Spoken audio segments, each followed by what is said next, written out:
thanks all of the volunteers for this evening's game, as well as our 2023 season sponsors.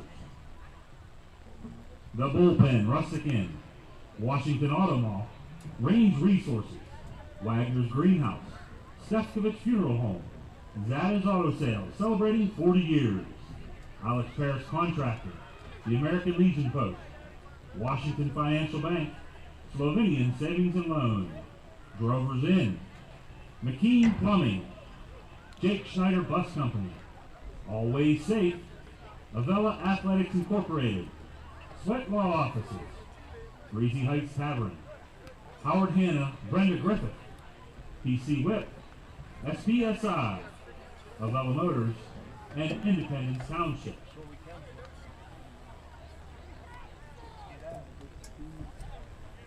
The Avella cheerleading squad would also like to thank their 2023 season sponsors: Rowdy's Car Wash, Claysville Pharmacy, R&R Express, Washington Financial Bank, RIS Wood Heating, Alex E. Paris Contracting, RMC Sanitation, Greens Road and Towing Service, Trudy Rudy Photography.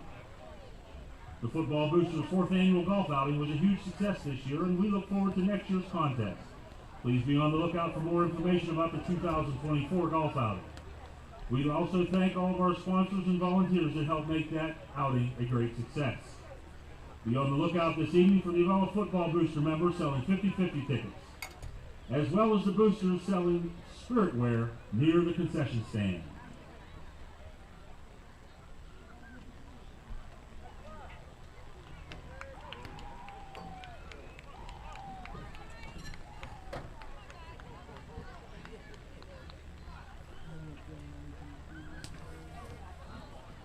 Our youth recognition program will start promptly at 6:30.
He's one of us, delivering for our district and standing for Western Pennsylvania values. Josh Kale, fighting for jobs and growth without tax hikes, while holding the line on spending. Josh Kale, getting the job done.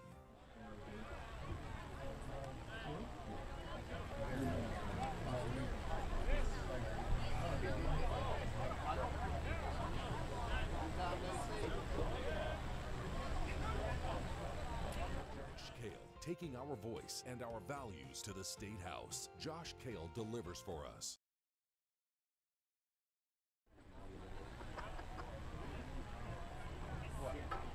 Can I call you back in a sec?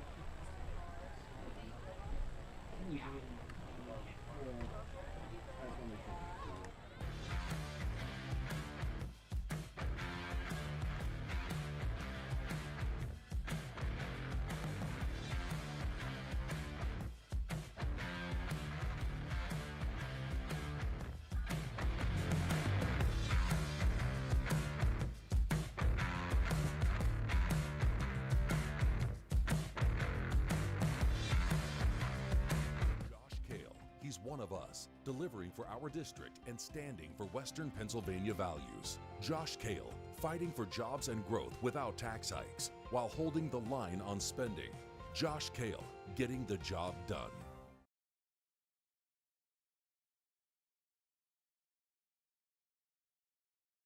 The Alex E. Paris Contracting Company, Incorporated, has had a wealth of success that began in 1928 in areas ranging from road construction to coal mining to underground utilities, industrial services, and heavy construction. And in today's ever-expanding energy services industry, the company provides site development, foundations, buildings, undergrounds, process piping, installation, and construction management. The future is bright for the company under the guidance of Alex. The Alex E. Paris Contracting Company, Incorporated, has had a wealth of success that began in 1928 in areas ranging from road construction to coal mining to underground utilities, industrial services, and heavy construction. And in today's ever-expanding energy services industry, the company provides site development, foundations, buildings, undergrounds. Josh Kale, taking our voice and our values to the State House. Josh Kale delivers for us. Josh Kale, taking our voice and our values to the State House. Josh Kale delivers for us.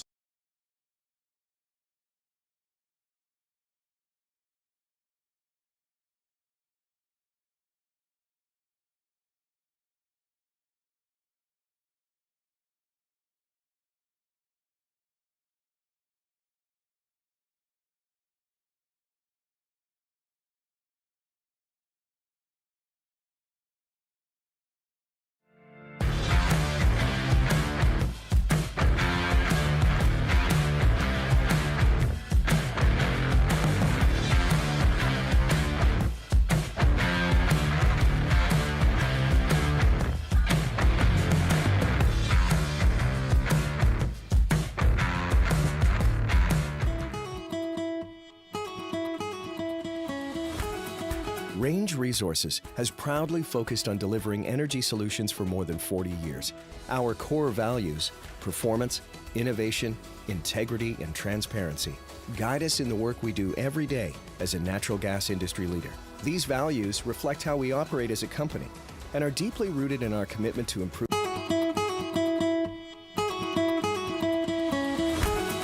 Range Resources has proudly focused on delivering energy solutions. All right, we're here with Coach Ryan Cicchini of the Avella Eagles in his 13th season. Coach, how are you? Good. Good to be here, Jesse. Appreciate you taking a few minutes to talk to us. Just thought maybe you could start off by just talking a little bit about who some of your team leaders. All right, we're here with Coach Ryan Cicchini of the Avella Eagles in his 13th season. Coach, how are you? Good to be here, Jesse. Appreciate you taking a few minutes to talk to us. Just thought maybe you could start off by just talking a little bit about who some of your team leaders are this year.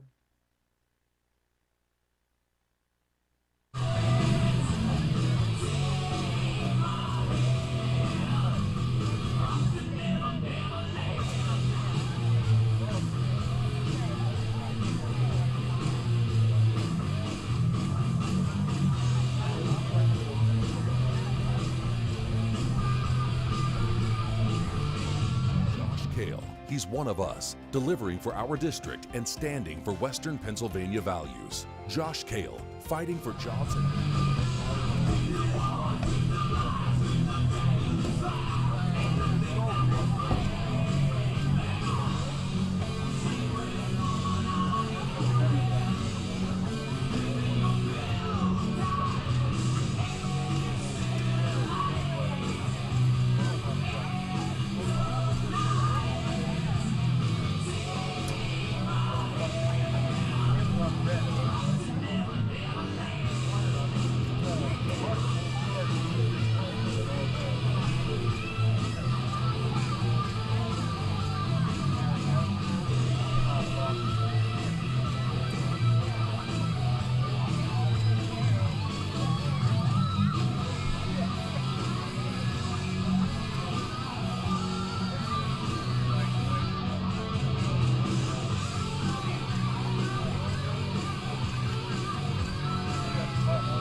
Please direct your attention to midfield, where tonight we recognize our bright future here at Avella Area School.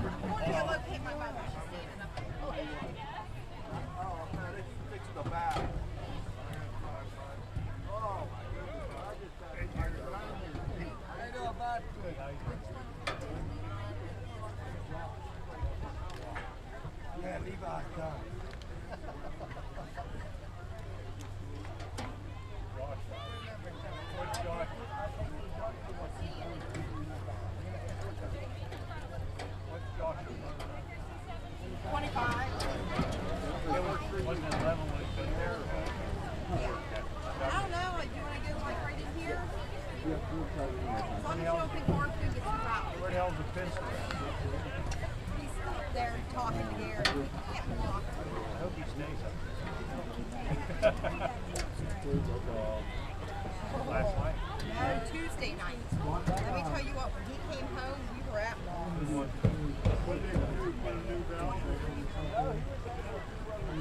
He got out of the car and he began to lobby to school to take the building because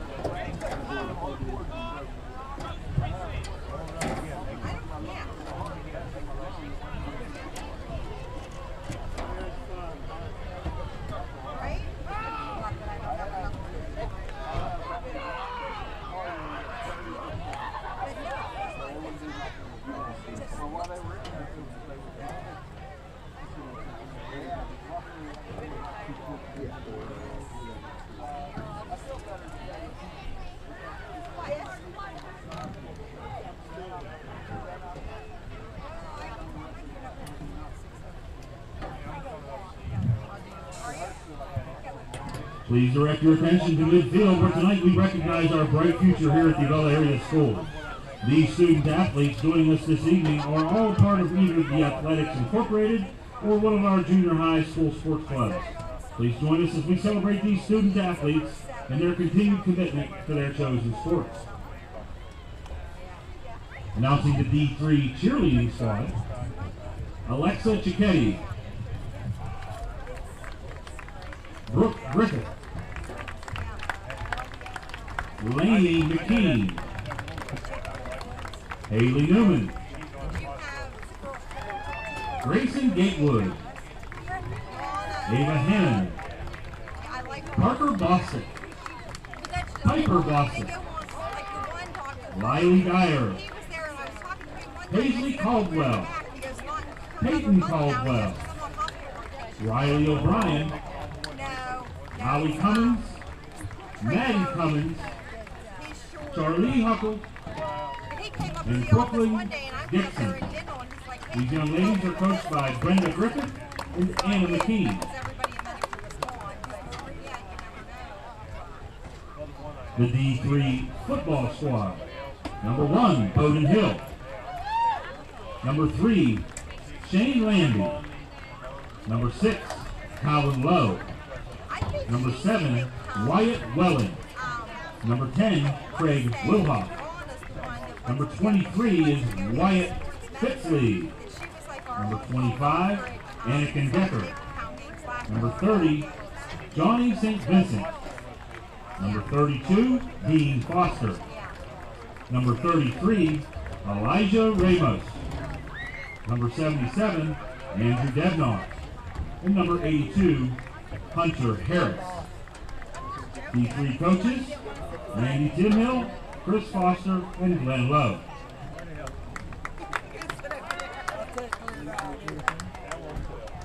Introducing the D2 cheerleading squad.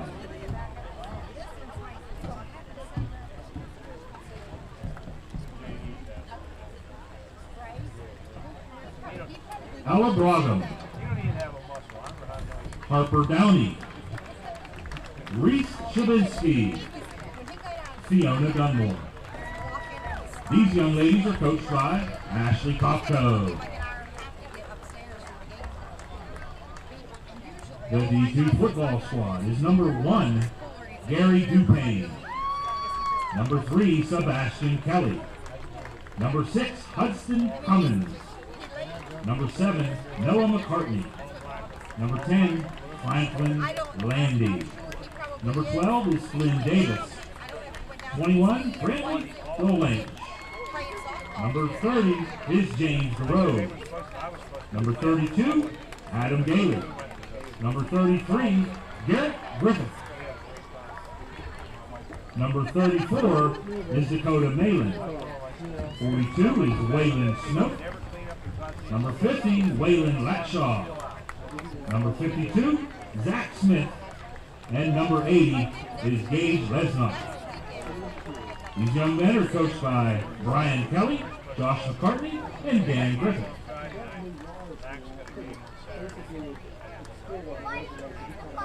Introducing the D1 cheer squad. Gabby Hill, Virginia Smart, Madison Newman, Adeline Devnar, Olivia Gailey, Destiny Dupain, Audrey Cass, Alicia Windland, Malia Reagan, Ali O'Donoghue, and Sophie Stroke. These young ladies are also coached by Ashley Kopko.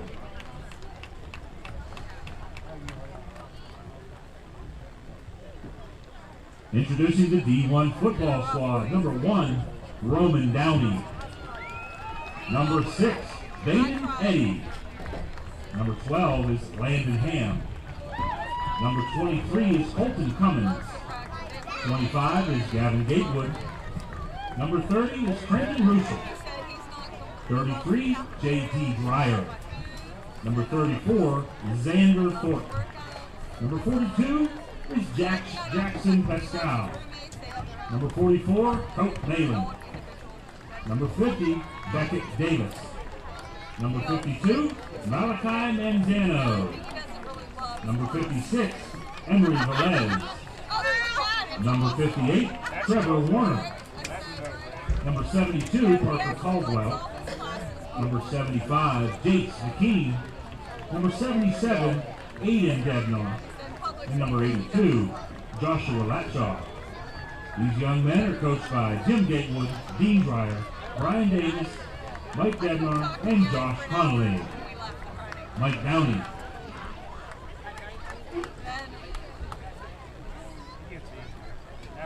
Introducing your junior high football squad. Number 2, Jace Lloyd. Number 3, Jason Ware. Number 4, Darren Ruschel. Number 11, Johnny Urbania. Number 21, Gage Samuel. Number 22, Luca Davis. Number 32, Bo Allison. Number 33, Braden Weberling. Number 34, Gabe Wright. Number 44, Ethan Woodburn. 55 is Ethan Powers. Number 56, Teran Bellagio. Number 66, Kendall Presley. Number 70, Mark Syersdale. 73 is Logan Smitsky. Number 75, Isaiah Stokes. Number 78, Caden Norquini. Number 88, Sam Modofsky.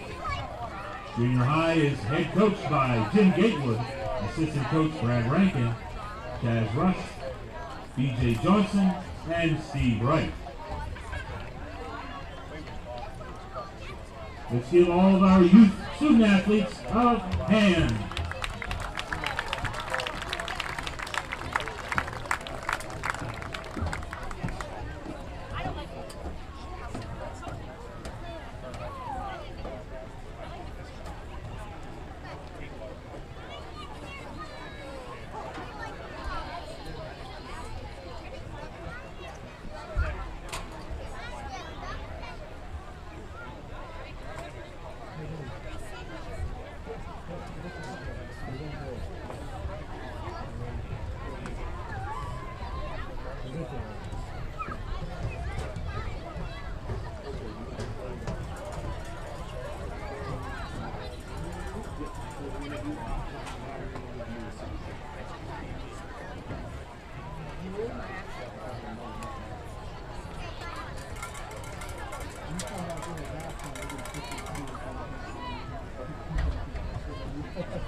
right, we're here with Coach Ryan Cicchini of the Avella Eagles in his 13th season. Coach, how are you? Good to be here, Jesse. Appreciate you taking a few minutes to talk to us. Just thought maybe you could start off by just talking a little bit about who some of your team leaders are this year. I think first you got to look at our quarterback, Cole Jarosky. You know, he's been a starter the past 2 years. He started a few games as a sophomore too. He's also our defensive leader. He's our leading returner and tacklers, or tackles. Everybody kind of looks to him on both sides of the ball as the leadership. He's definitely the straw that stirs the drink on both sides of the ball. I think after that, then you got guys like Hayden Gatewood and Nate Rankin, who are both kind of the leaders by example. You know, they're the hard workers everybody looks at. And those are the next guys in line that everybody's kind of fall on to. Maybe talk a little bit about your offensive and defensive lines. I know those are going to be some of the same guys, but these are guys that are a year older and should be bigger and stronger. Yeah, that's one of the big things. So the only guy we lost from last year is Brian Humensky. Now we've got Sawyer Kramer back, Ben Madowski, Eddie Crago, Triton Shirley, Hayden Gatewood, Holden Fisher. All those guys got an extra year under their belt. And they're all actually still young, too. They're sophomores and juniors. So they're all coming back next year as well. And, after a year of the offseason, they've all gained about 20, 30 pounds and have gotten stronger and working out in the gym. And it's nice when you have a lot of guys coming back. You don't have to reteach everything. And definitely should be a strength of our offense and defense this year. I think the problem is just the numbers. We don't have a ton of offense and defensive linemen, but the ones we do have are experienced. Kind of piggybacking on that, maybe talk a little bit about your running game and some of the different people you'll deploy with that this year. Yeah, so this year, we're switching to the wing tee this year. We ran more of a spread last year, take advantage of our multiple running backs we have. We got Brodenham at fullback. He's going to be getting a lot of the carries. And you have guys like Caleb and Isaiah Braddock and Caleb Ruschel who are going to be getting some carries at the wing back. And to add on to that, you have guys like Chaz Rush, who's a freshman moving into play some wing, and he's also the backup quarterback too. So he'll be getting some carries in too, and we might even throw Nate Rankin in the mix for a few carries here and there. So it'll be more spread out this year. They can't really key on one guy.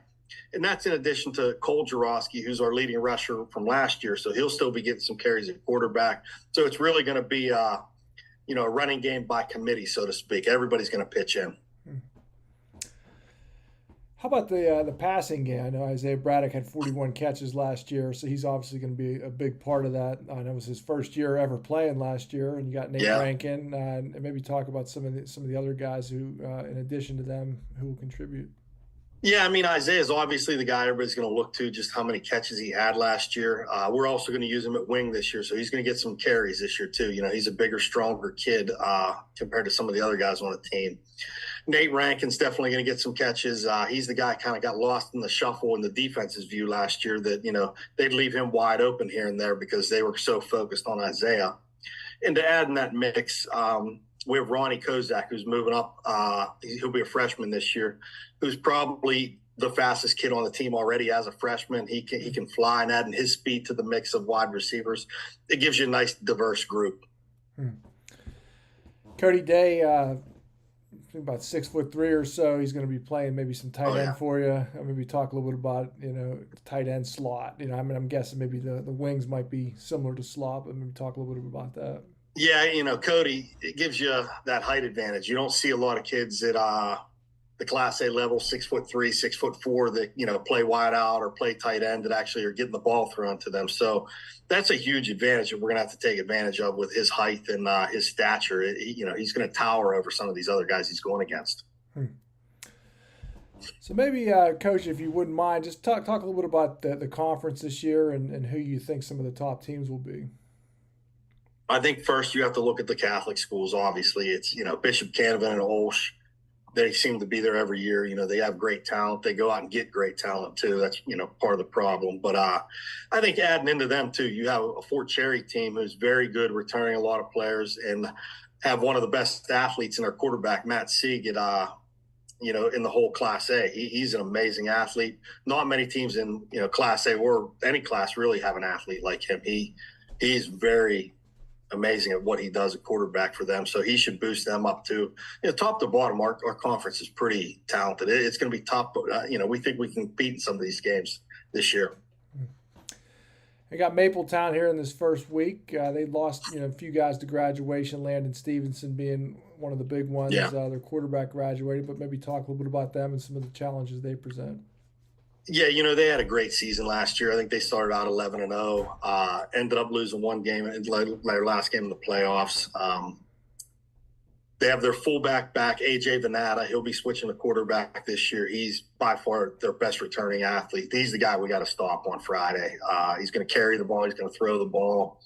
Yeah, he's switching to quarterback's not really that big of a deal. His brother played quarterback, was a starter for several years at Mapletown. So he's got some experience in the family, but very talented athlete, a bigger kid. He's going to be tough to stop on Friday.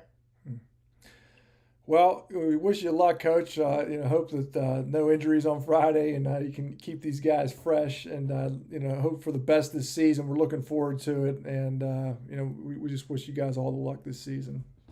Thanks, Jesse.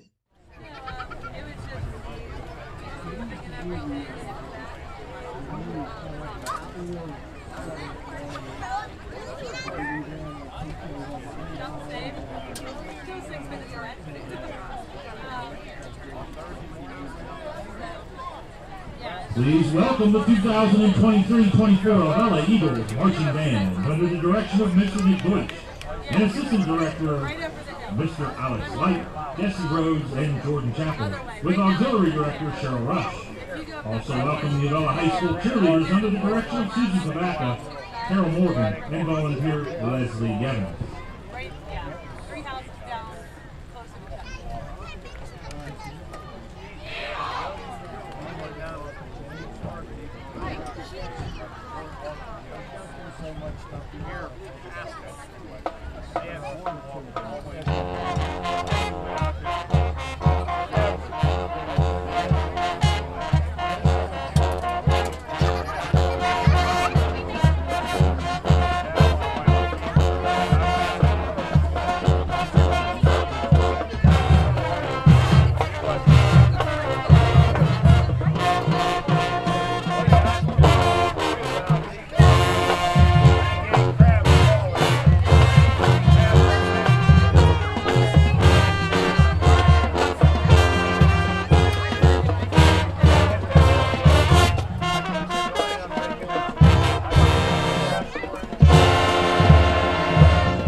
Gentlemen, remove your caps as the Avella Marching Band performs our national anthem.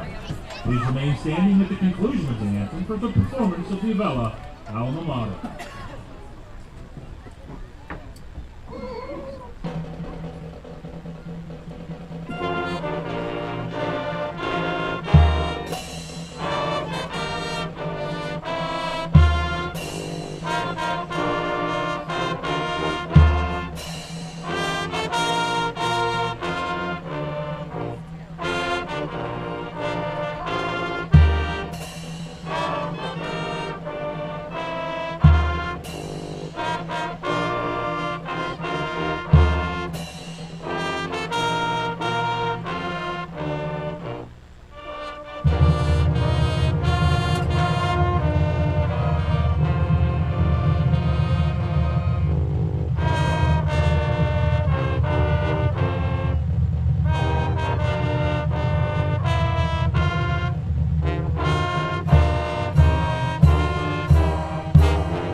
It is Friday Night Lights, brought to you by Aurora and the Hickory Telephone Company. Scott Willier, Jesse Saunders, and partner back in the saddle once again. Yeah, looking forward to this 2023 season. High hopes for the Avella Eagles coming in. And quick start, 2 days of school, and here we go. It's going to be a hot, muggy night tonight, and for both teams, this is a tough opener. I would say Avella may have drawn the toughest opponent to start the season based on an 11-1 year last year for Mapletown. Yeah, Mapletown is a team that lost a lot from this past year, including leading rusher Landon Stevenson, who had over 2,300 yards rushing last year. Also lost quarterback Brody Evans. But Coach George Message said he got a lot still in the cupboard. A.J. Venata, who was actually a blocking back a year ago, is going to step into the quarterback role. He had 732 yards rushing as a running back last year, and Coach Message said that he's their best passing option. So looking forward to seeing what he can do, and they bring a lot of other players back as well, so it should be a tough challenge for Avella. And you had an opportunity here this week to talk to Avella head coach Ryan Cicchini. What did he talk to you about in terms of their season this year and the high hopes he has for the Eagles? Well, really he focused on Cole Jarosky, senior quarterback, 6 foot, 200 pounds. Really the straw that stirs the drink is what he said. And Cole's one of those athletes who can kind of do a little bit of everything. I mean, he can throw, he can run, he plays linebacker on defense. He's pretty much the heart and soul of this team, and as he goes, this team is going to go pretty much all the way. And they're looking to kind of rebound from last year's season. They did have a conference game last year, but this is a conference that is stacked from really top to bottom. It really is, and they're in the Black Hills Conference this year, so you're dealing with teams like Bishop Canevin, Our Lady of the Sacred Heart, who are always going to be difficult teams to play against. Fort Cherry is going to be strong this year, as Coach Cicchini alluded to, with quarterback Matt Sieg, so that's something we're going to have to focus on as we move forward. But for the Eagles tonight, this is a non-conference game. This is a good chance to kind of see where they're at and to kind of get their feet wet. And as you said, just a couple of days back for school for Avella, and again, going to be a hot and muggy late summer evening here at Avella High School to get this thing kicked off. But excited for this team to get back on the field. Again, it's a thin roster, but it's a manageable roster here for the Eagles this year. Yeah, and it's a thin roster in terms of total number of players, but in terms of their offensive and defensive line, not so thin anymore, as Coach Cicchini had alluded to, but during his interview, these guys have put on 20 or 30 pounds of muscle this year. Triton Shirley is the king of that, with coming in at 345 pounds, but they've got 3 or 4 other guys who are over 200 pounds on that offensive line. Eddie Craig might be the only one under 200 pounds at just 195 pounds. And an older team this year as well. You got a handful of seniors out there, a handful more of juniors, a lot of sophomores on this team, and just a few ninth graders here on this Avella roster this year. Yeah, and I think that bodes well for Avella, because you have an experienced team. They've been through the battles already. They kind of know what to expect, and I have a feeling that there's not going to be too much they haven't seen coming into this season, so I'm definitely encouraged to see how that plays out as we get started with this first game. Captains for the Maples, number 2, A.J. Venata, number 8, Roger Grayden, number 30, Evan Griffin, number 74, Isaac Hall. It's George Message's 41st year coaching, Mapletown coach. So he's got about 28 years on Coach Ryan Cicchini, who comes in his 13th year. So we'll see how much that experience plays into the outcome this evening. Remarkable for in terms of a track record and tenure there for Mapletown's coach. Nate Rankin, Cole Jaworski, Holden Fisher, those are your Eagles and your captains. Looks like you've got A.J. Venata, Roger Gradick, Evan Griffin, and Isaac Hall are the captains for Mapletown. And they're in the mix of a coin toss here in a minute and shaking some hands. Mapletown had its first playoff victory in school history last year, so just with Coach Metchins was saying that really that was just a great foundation for the offseason. I mean, these kids came ready to work. It's not more about when are we going to do it, but how long we continue to do it. So it'll be interesting to see what they bring tonight. They look like they have a pretty good sized roster, and it's going to be a stiff challenge for the Eagles. And they'll get Mapletown here tonight, and then again in a couple of weeks down at Mapletown's place. So they will be very familiar with this team by the time they meet in week 3 here. Yeah, that's a trend that's continued over the past couple years. They've played Mapletown twice, kind of getting a feel for what the Steelers go through when they have to play the AFC North twice. Number 56 is Holden Fisher. 58 is Hayden Gatewood. Well, we are about ready and set to get underway here, and I will put in a plug for halftime as well. I got a chance to see the sneak preview of the Avella Eagles marching band halftime. We didn't get to see all of it, but y'all are in for a treat here at halftime as they perform the sounds of Lady Gaga here. That should be exciting. From my experience here at Avella, regardless of how the football team does, the band always seems to be undefeated, so they're looking forward to that this year. Eddie Crago to kick this one off, and going to go across the ground. That is on the ground, and let's see what happens. It was recovered by Mapletown.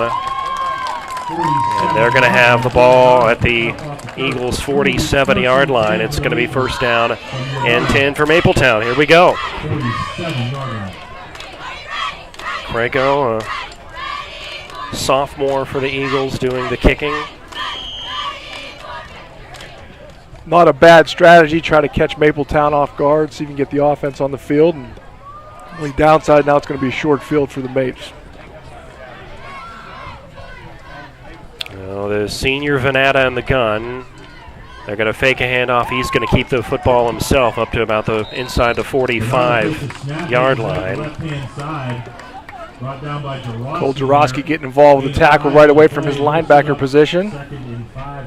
Call it a 4 to 5 yard gain. It's going to be second down and 6 here at the 43. Again, Venata in the shotgun. They're going to hand the ball off this time. Now, left side and a fumble. It is out and out around the 42-yard line. Eagles can't recover it, but Chaz Rush was over there. A little bit of excitement with the ball flying around here early in the game. Third down and about 4 to go here for Mapletown.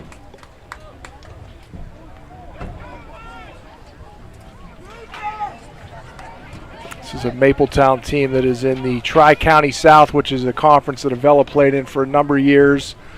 Teams like West Green be some of their tough competition in that conference. Again, trying to replace, as you said, Landon Stevenson, who led the Whippeal in rushing yards last year. This one, a quarterback keeper across the 30, across the 25 to the 20, into the 15. And Chaz Rush finally brings him down with the help of Broden Ham. But not after a big gain for the Mapletown Maples.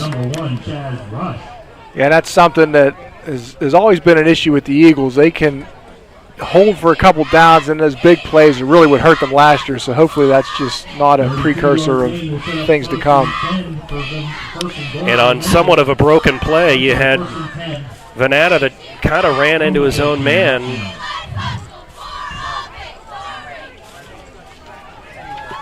And they're going to direct snap this to Evan Griffin. And he's down around the 5-yard line, so that's going to be a second down and short coming up, maybe a couple of yards here. Evan Griffin is a 6 foot, 170-pound wide receiver defensive back, senior. It's one of the things Coach Cicchini mentioned in our interview is that they're going to be doing a lot of snaps to the receivers as well, but Mapletown getting started with that on this possession. Venata all alone in the backfield, and hit hard, 13, 59, 58. So Jaworski, Hayden Gatewood, Sawyer Kramer with the tackle.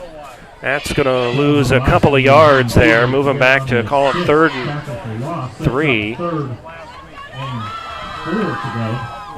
That was a nice play by the Eagles, pushing them back a little bit, see if we can hold them on 3rd down. And got to figure this is 4-down territory here, but be a good start for the Eagles to hold them if they could. Ball at the 70-yard line. And stood up. Ooh. Nice hit by Eddie Crago on that play. Crago rush there and also make a tackle. Not fooled were the Eagles on that one. And now it's 4th and all the marbles here for Mapletown. Another tackle for a loss here. So the Eagles' defense stiffens in this goal line stance. And let's see. They're going to spread them out again. And it looks like, again, Venata all alone. The 5'10", 200-pound quarterback. He's going to try to slice and dice his way up. And it's up to around the 4-yard line. I think he's got the first down. Nope. They are saying no. Just short of the first down. They're going to mark the ball down at the 5-yard line. A turnover on downs, and the Eagles' defense stiffens. Big stop for the Eagles' defense. I was wondering if they might try to pass it. It'll be interesting to see what type of passing attack Mapletown has. They've stuck to the ground so far, and that was a big stop for the Eagles, and see if we can get some momentum going on offense.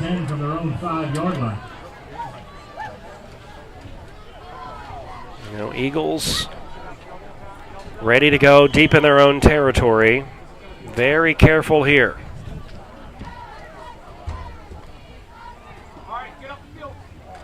It's a handoff up the middle. Not bad. Maybe a yard or two gain. I didn't see who made that carry here, but didn't call it. Brodenham, maybe? Hunter Klein. Oh, give Klein 3. 2nd down and 7. Hunter Klein is a first-year player, as a senior. It's amazing how Avella seems to find these guys who've never played before and somehow come in and contribute right away. Flag on the play. Penalty flag is down. Let's see what the call is. A little too antsy here for the Eagles.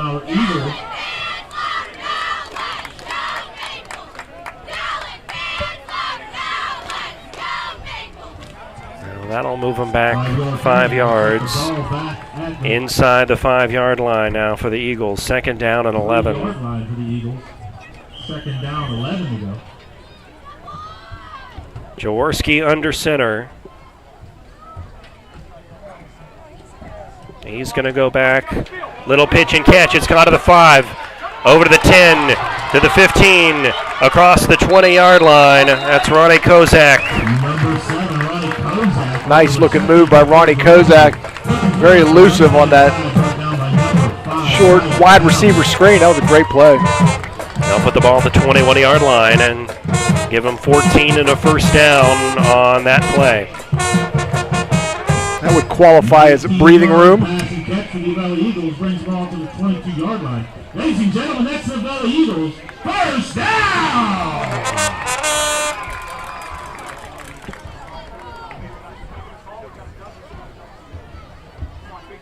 1st and 10 for Avella. Jaworski drops the ball, quickly recovers it. It looked like it was going to be an interesting play, and unfortunately the fumble shot that down.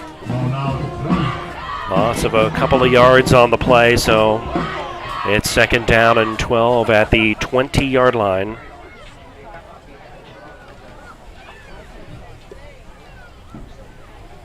We'll try to get some consistency here as we get going on this first drive of the 2023 season. And the pitch. Well, it's on the ground again. On the ground. Pitch to him. And fortunately, like it was recovered by the Eagles 23. But nope, they're calling, is that Mapletown Yeah, it's football? Mapletown ball. AJ Venata is credited I think with Brodenham saw a lot of green in front of him and focused on getting upfield and didn't have that ball secure. That's a tough place for a turnover deep in your own territory. 19-yard line, first and 10, Maple. Now Mapletown will have another check at it here inside the 20-yard line.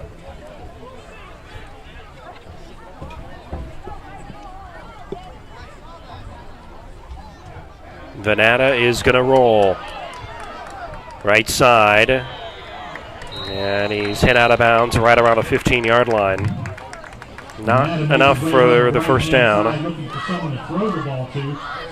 Venata throwing around that 200-pound frame. Looked like he might be looking to pass there, but as soon as he saw the option, took off for the run. 6:41 left in this first quarter. Second down and 6 coming up. Mapletown huddling up. Sending Roger Gradick in with a play. Again, a lonely backfield for Venata here on 2nd and 6.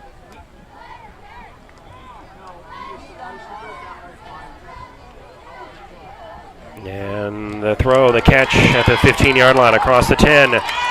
And pushed out of bounds on a touchdown-saving tackle by Brodenham around the 6-yard line. Mapletown did a nice job of setting that play up. Several runs, kind of get the Eagles expecting to run quick in from the wide receiver, and nice pitch and catch for Mapletown. Senior Roger Gradick making that catch. First down and goal from the 6-yard line for Mapletown. Venata up the middle and taken down right around the 2. All on 4-yard gain for A.J. Venata. Eagles going to have to dig deep here. This is a tough situation, a hot night. Already been on defense twice in your own territory. Somebody's got to make a play here, keep him out of the end zone. Already a goal line stance here for Avella earlier. Venata up the middle. They're going to call him down at the 1. And wait a minute. Eagles, do they have the football? They do. They do, indeed.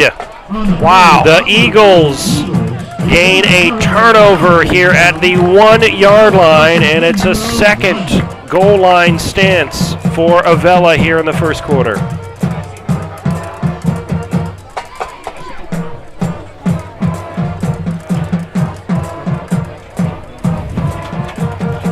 Well, somebody needed to make a play, and the play was made. What a great stand by the Eagles defense. After the fumble recovery, our Eagles had the ball at their own 1. I just wish we would have told you who made that recovery. Bravo to that gentleman. But they're at their own 1-yard line. Can the Eagles get him out of there? This one, a quarterback keeper for Jurowski. Trying to give himself a little bit of room. It's the kind of play that can pump some life into a team. John Venata is credited for the tackle. Need a nice little 10, 15-yard play here, give the Eagles a little more breathing room and really have the momentum on their side. Officials taking a quick timeout here.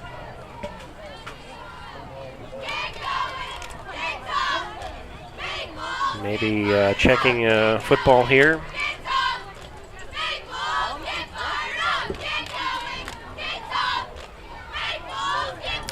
Football's at the 4-yard line, so a pickup of 3 on the carry.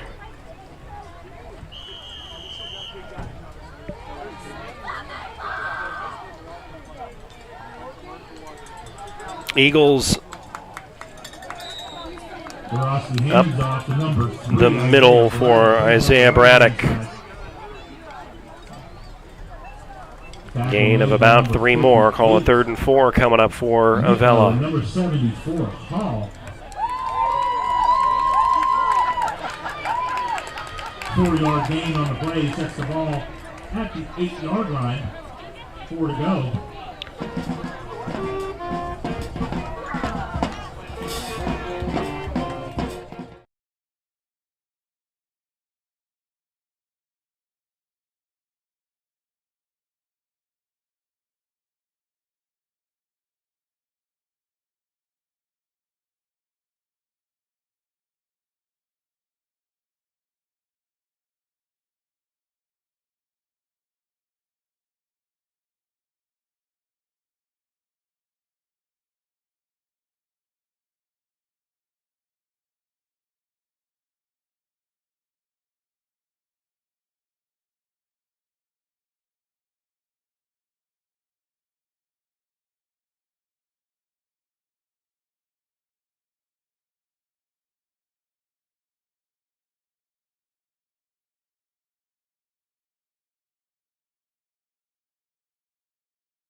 Yard line.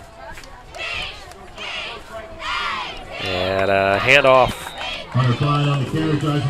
Maybe a yard for the Eagles. There you see your Avella Eagles marching band.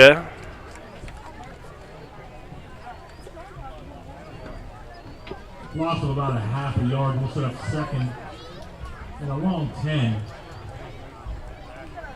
30 seconds left in this 27-yard line. Second down for the Eagles.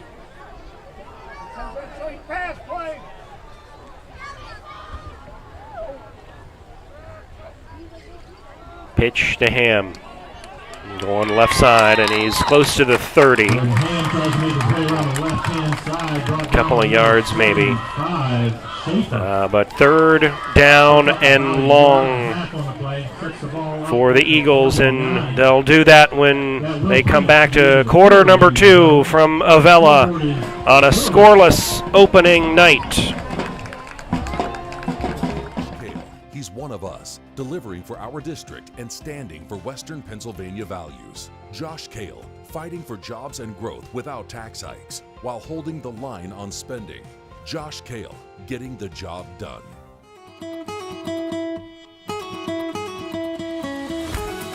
Range Resources has proudly focused on delivering energy solutions for more than 40 years. Our core values, performance, innovation, integrity, and transparency, guide us in the work we do every day as a natural gas industry leader. These values reflect how we operate as a company and are deeply rooted in our commitment to improving the communities where we work. These leading efforts have included pioneering the Marcellus Shale, now among the world's largest natural gas fields, becoming the first company to voluntarily disclose hydraulic fracturing fluids, and developing large-scale water recycling for shale development. Our commitment to fostering thriving communities begins within the walls of our company, starting with the safety and well-being of our employees and extending to the communities where we live, work, and support. Natural gas is powering our lives, providing a cleaner future, and creating exciting opportunities for careers in communities all around the world. We're proud of our accomplishments to date, but we recognize the importance of continuing to raise the bar at every opportunity for our employees and the communities where we work every day. We're at the ticket booth and down here by the cheerleaders on the home side. Friday Night Lights brought to you by Aurora and the Hickory Telephone Company. Scott Willier, Jesse Saunders, quarter number 2 of Avella High School. No score between Mapletown and Avella. Welcome in. Happy fall, I guess, but we're sweating it out up here in the booth. But we won't be here sweating it out for too long, will we? Yeah, it's one of those things. Once it gets cold, we'll be wishing that we were back in these hot days. That's right. At this point, we're wishing for the cold, so it kind of goes back and forth. A big third down coming up for the Eagles. 2 goal line stances in quarter number 1 have kept this a scoreless game. It's third down and 8 coming up. Jurowski is going to roll right.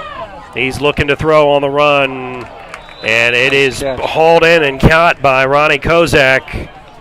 Is he? Kozak on the reception from Jurowski. However, there is a flag on the play. There's a flag down. And it has the markings of this maybe being on Avella here as they've marched the football back.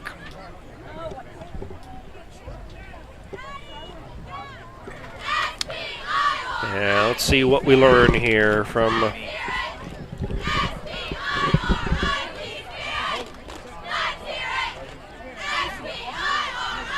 and I also am not sure if Kozak was in bounds over there when he made that catch. So yeah, I think it might have been a legal man downfield with the possibility, but either way, it's coming back. Right. It is an illegal man downfield. They're going to decline the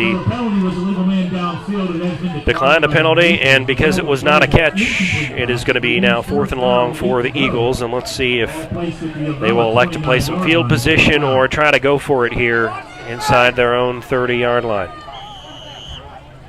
Ham sets the punt.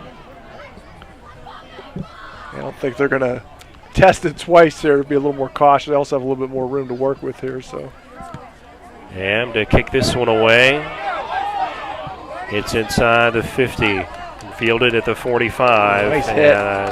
Big hit. That's Jurowski here for the Eagles.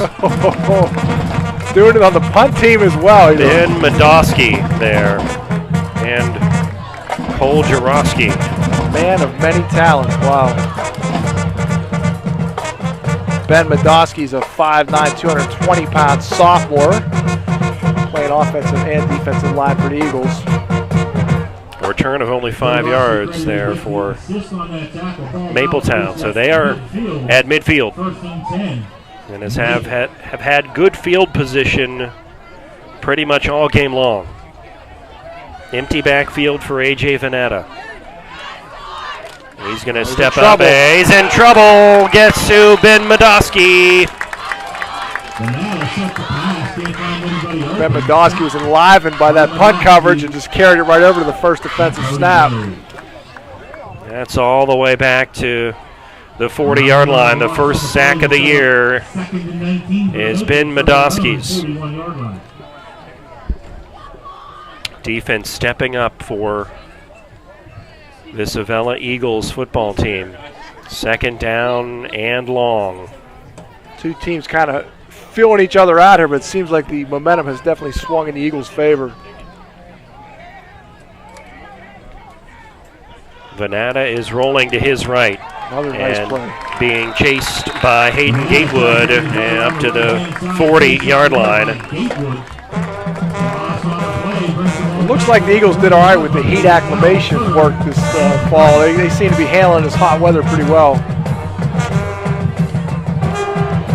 It's really been impressive to watch here. I think if you don't have some of the fumbled snaps, this is a very different game here for the Eagles. The defense has really played well so far in this first quarter and change.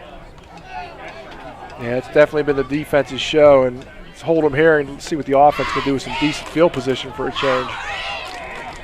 3rd and 20 for Venata and Mapletown, and I think Mapletown may have moved up front. Yeah, that's on Mapletown.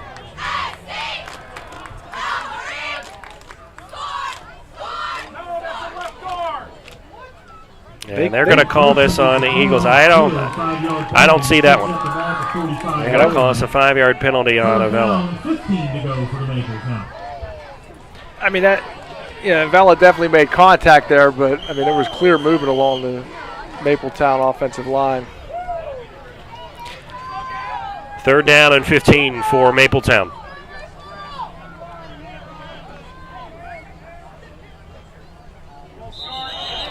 That's got to go. Now we'll see if they move them back 5. Let's. Here we go. The Maples, 5-yard penalty, returns the ball to the 30-yard line. Still 3rd down. It's Brock Evans trying to get a little bit of an early start. A little episode of Groundhog Day. We're back to 3rd and 20 here.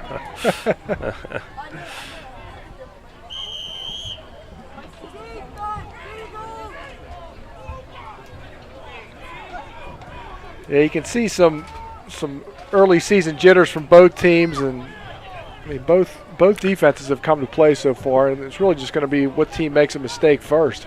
They certainly have, and I think if you're Mapletown, living up to that 11-1 record from last year is going to be difficult, but nevertheless something they will work towards. Venata throws, intercepted. Isaiah Braddock across the 50 to the 40. And thrown down around the 30-yard line. But there are flags down on the field, so let's see. This is going to be holding on Mapletown. It's going to be declined, and the Eagles are going to be in business.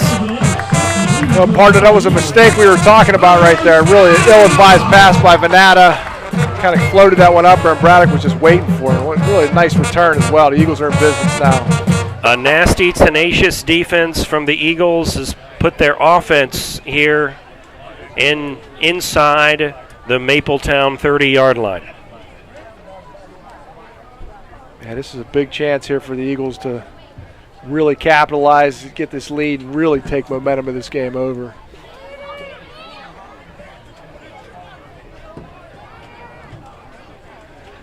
Refs having a little conference to sort a few things out.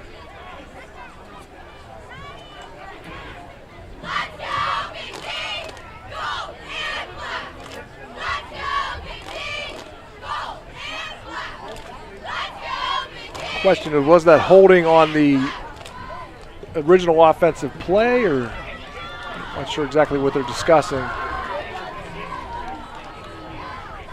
Yeah, conference with Ryan Cicchini there on the other side of the field with the officials, and I'm wondering if they're wondering if maybe would the ball be moved up further, but it would have just been a decline. Let's see if we get some sort of explanation here. So there was a hold, it was declined. And it's going to be first down for Avella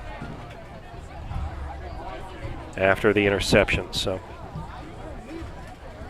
you and I had it. Yeah, sometimes we can see it pretty well from up here in the booth, but from field level, sometimes it's tough to see what's going on. Now, speak for yourself. My next prescription's a cane or a dog, so it's inside the 30. Jaworski is going to take it himself. A little spin move, and it gets to about the 25-yard line. So gets what he can on first down out of a. Yeah, that was a nice little gain for a play that didn't look like it was going to produce much. Number 58 credited with the tackle. Seems to be the theme for both offenses, kind of broken plays that turn into something. And see if we can get a nice little play here on second down and get a little closer to that goal line. 8.5 to play, second quarter. Eagles 0, Maples 0. It has been a defensive battle.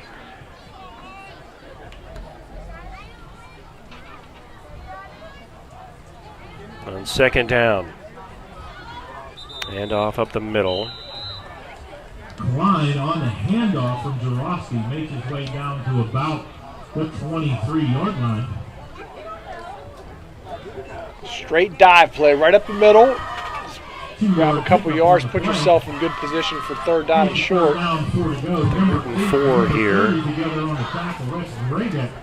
It's kind of interesting. Almost every play Brodenham is lining up almost in like a slot position. And the way Coach Zucchini described that offense, they've always got somebody almost at the end of the line. Almost looks like they're kicking an extra point. Nice and play. hand off to one, that's Chaz Rush. In and around, he's still going. Around the 10-yard line, enough for an Eagles first down. So that's an example there of how they set that play up, running the sweep from the right several times, kind of get the defense leaning, and here comes Chad Rush on after a fake opposite direction, boom, 15 yards. A little slicing and dicing in there, and the freshman who may see some time at quarterback here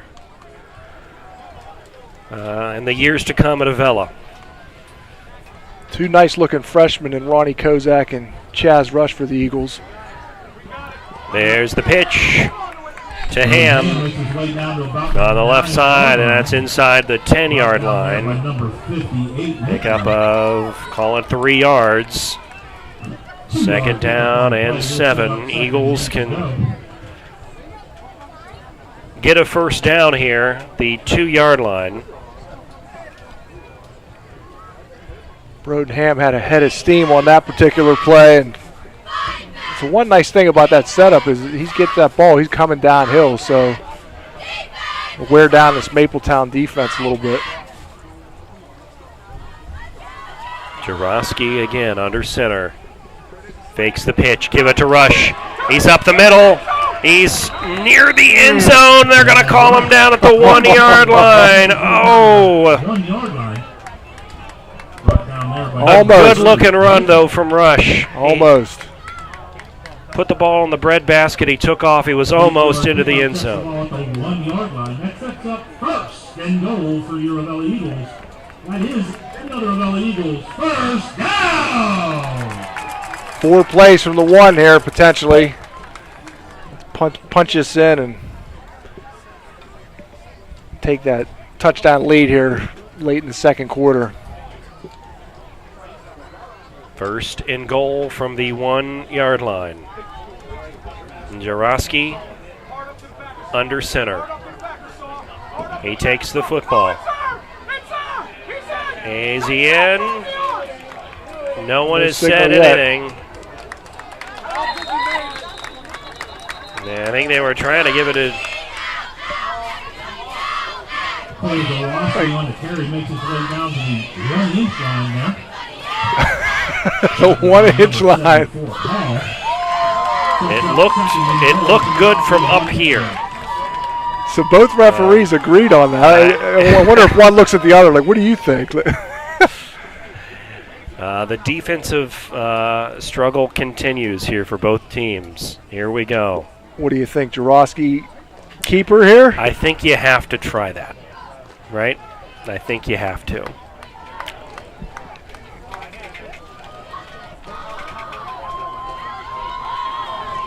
Second down and goal. Jaworski, keeper.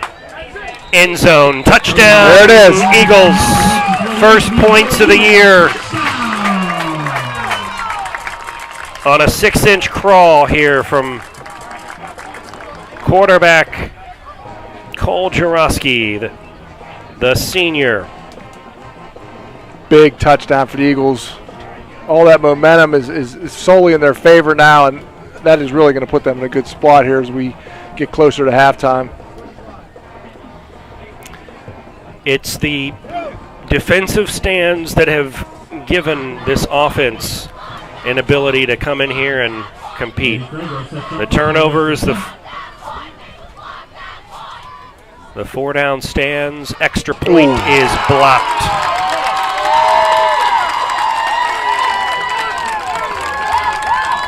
Well, that didn't end the way we wanted to, but a great drive from the Eagles. Brock Evans with a block, but the Eagles have put 6 on the board, 4:28 left, second quarter.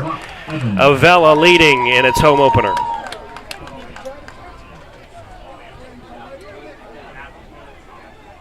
After the block point after attempt. Taking our voice and our values to the State House. Josh Kale delivers for us. The Alex E. Paris Contracting Company, Incorporated, has had a wealth of success that began in 1928 in areas ranging from road construction to coal mining to underground utilities, industrial services, and heavy construction. And in today's ever-expanding energy services industry, the company provides site development, foundations, buildings, undergrounds, process piping, installation, and construction management. The future is bright for the company under the guidance of Alex E. Paris, CEO, and Timothy A. Paris, Vice President of Operations. One constant during the operation of the Alex E. Paris Contracting Corporation has been the company's commitment to hiring a professional, dedicated workforce. With today's continually evolving construction and energy climate, the company is dedicated to providing competitive wages and benefits and on enhancing employee skills through continual training and professional development. And whether working locally, regionally, or nationally, skilled workers are needed in a variety of areas. Join us and help to continue the rich tradition associated with Alex E. Paris Contracting, Incorporated.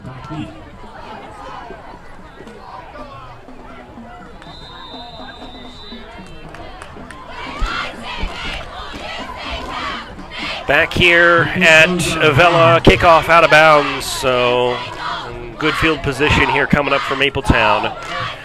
But Jesse, I got to tell you, first quarter, first half of quarter number 2, the Seagulls team looks pretty good. They do. I mean, their defense looks very strong. I mean, they started off in some tough field position to start the game, and Mapletown had a little bit of a drive, but they had that huge goal line stand and been able to just totally turn the momentum around. And now that we've scored, you get a chance to see that defense again and see if we can put the hammer down here as we head into the last 4.5 minutes of this first half.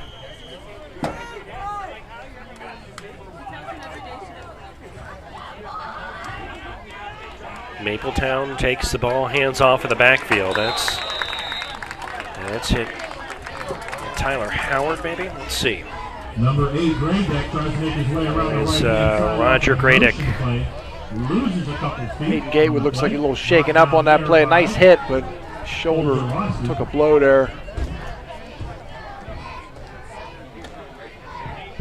35-yard line is where Mapletown will set up with it. Second down and 10, under 4 minutes to play. Eagles, first touchdown of the year. 1-yard scamper from Jaworski. Couple of goal line stances, couple of turnovers. Here's Venata. He's rolling out. Caught around the 43-yard line to number 5, Wyatt Downs. 5'10" sophomore. That's going to be, call it a gain of about 8 yards. Nice looking play from Mapletown. Definitely wondered if they're going to be able to throw the ball at all. I mean, Avella's really been up to the task when it comes to the Mapletown running game, and Mapletown with a nice play there, maybe loosen up the defense a little bit. 43-yard line.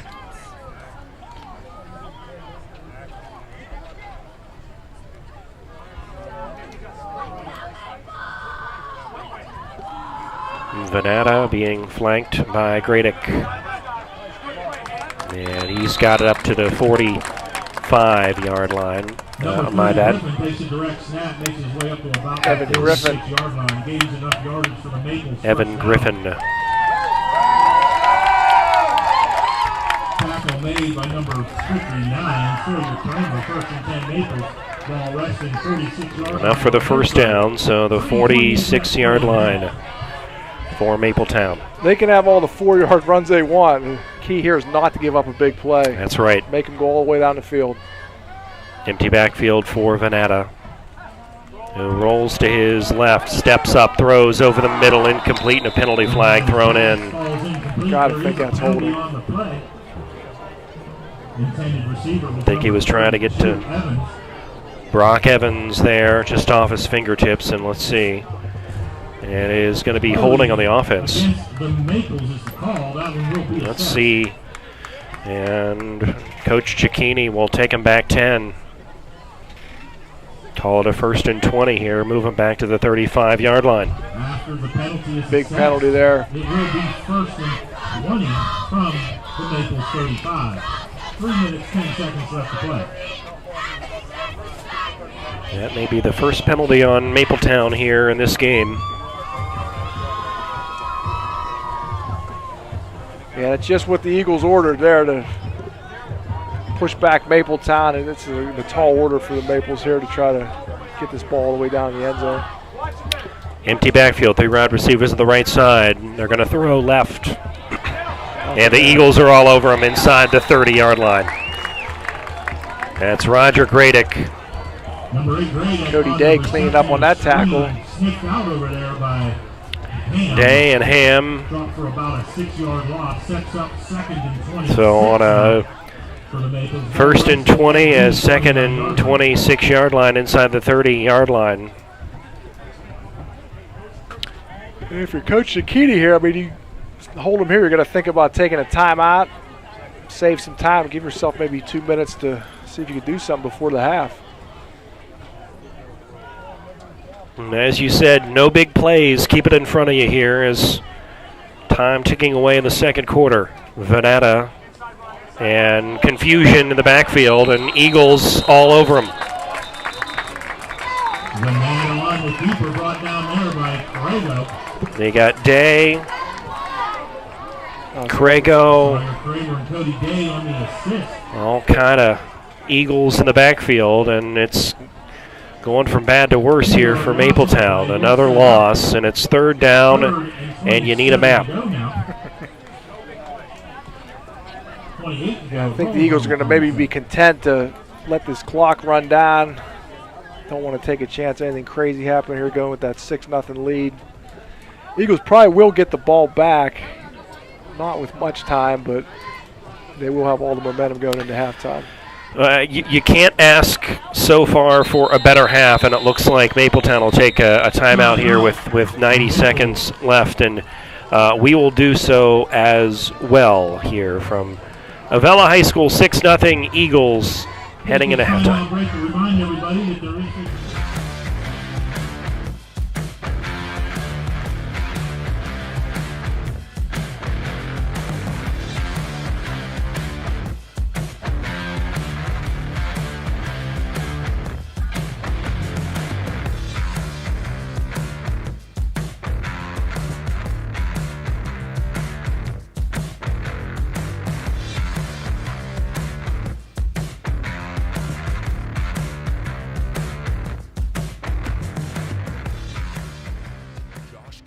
He's one of us, delivering for our district and standing for Western Pennsylvania values. Josh Kale, fighting for jobs and growth without tax hikes, while holding the line on spending.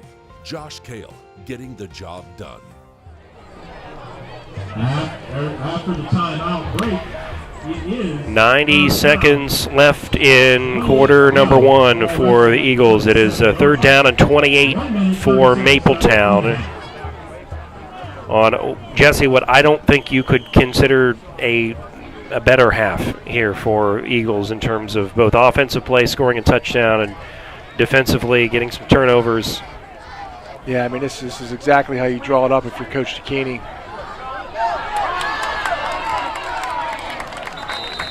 And off to Gradick rather, excuse me, from Venata. That's up to around the 40-yard line. And the Eagles will stop the clock here as it's 4th and quite a distance coming up here for the Eagles, or for the Maples rather. Really nice job by the Eagles defense, keeping everything in front of them, and got a minute and, probably get the ball back with a minute and 15 seconds, maybe a minute 10, and it's one of those situations where you probably run the ball, see if anything happens. If you get 10, 15 yards, maybe you take a shot, see what happens with the Eagles offense. And stay tuned because we will have coverage of both Mapletown and Avella Marching Eagles Band. Again, I have seen the Avella Eagles performance of various songs with Lady Gaga, so you're in for a treat. They were working on it after school, and we were testing the equipment today, so they should be warmed up and ready to go. They're ready to go.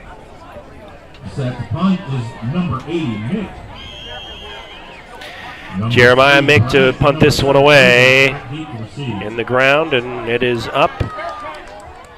Oh, Eagles fumble, and it's on the ground to the 25-yard line. The Eagles do have it. Nope. Let's see.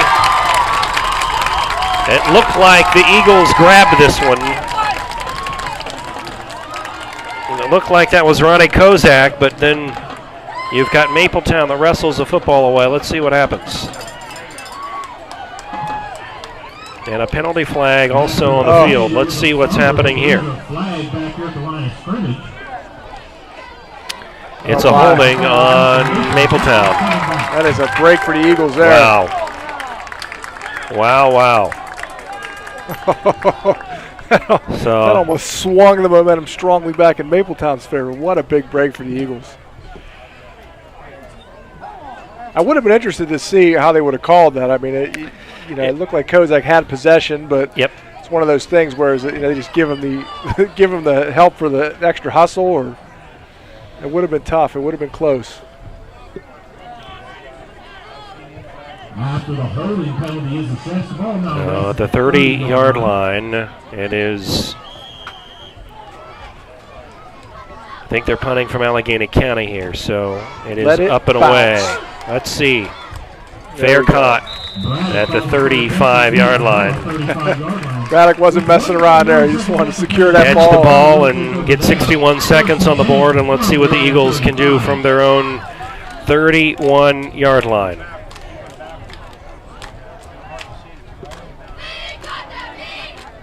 .61 seconds. Eagles got 2 timeouts left, so there's still some opportunity to do something here for the offense. And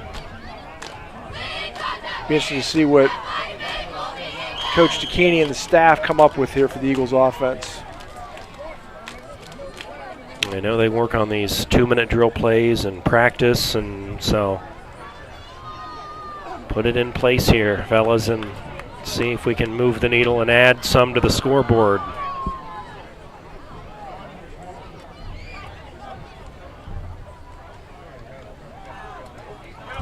Jaworski's going to take off at the 40, across the 40, around to the 44-yard line is where he is taken down, and taken down by Cameron Schaefer.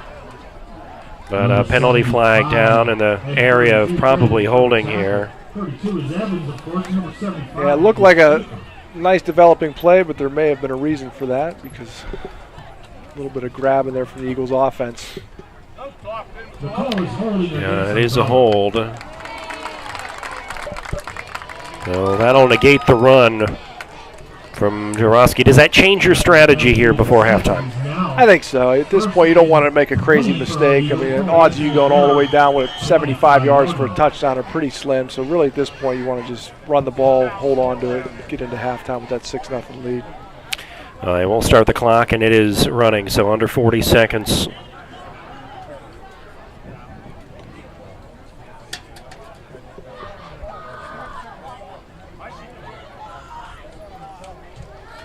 See Cody Day trying to get situated, 6'3" sophomore tight end / receiver. Oh, another. Jurowski up, fields this one at the 10-yard line, but oh boy. I think this is all a strategy to keep eyes on the game for our advertisers. People will go get a sandwich. It's like, not yet. All right, folks, halftime from Avella. A heck of a first half. We'll recap it after halftime, but again, for those of you, please sit back and enjoy our halftime. First Mapletown Band, and then the Avella Eagles in their tribute to Lady Gaga this year. Coming up at the break, 6-0 Eagles. Halftime.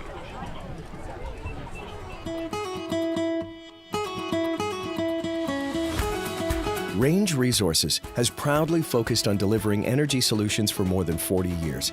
Our core values, performance, innovation, integrity, and transparency, guide us in the work we do every day as a natural gas industry leader.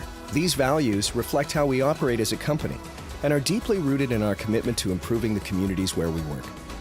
These leading efforts have included pioneering the Marcellus Shale, now among the world's largest natural gas fields, becoming the first company to voluntarily disclose hydraulic fracturing fluids, and developing large-scale water recycling for shale development. Our commitment to fostering thriving communities begins within the walls of our company, starting with the safety and well-being of our employees and extending to the communities where we live, work, and support. Natural gas is powering our lives, providing a cleaner future, and creating exciting opportunities for careers in communities all around the world.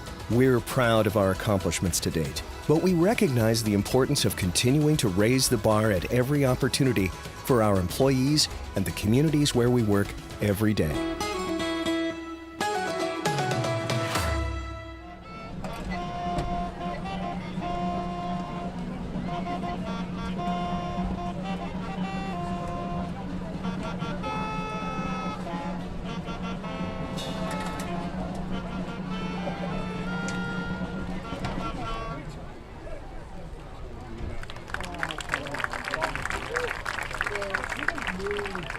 The band would like to invite you on a journey to a galaxy far, far away.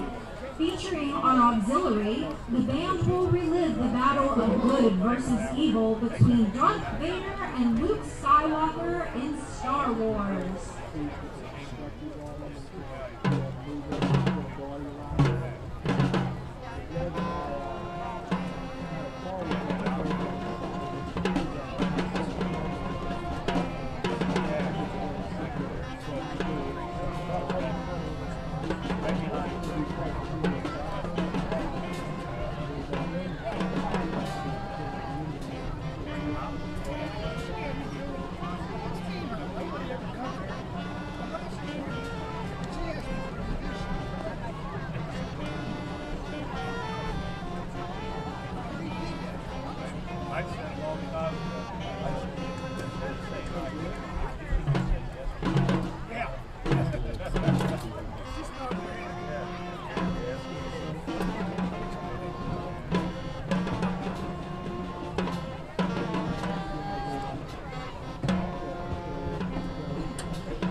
Finally, who can forget that famous archaeologist, Indiana Jones, that faced untold dangers?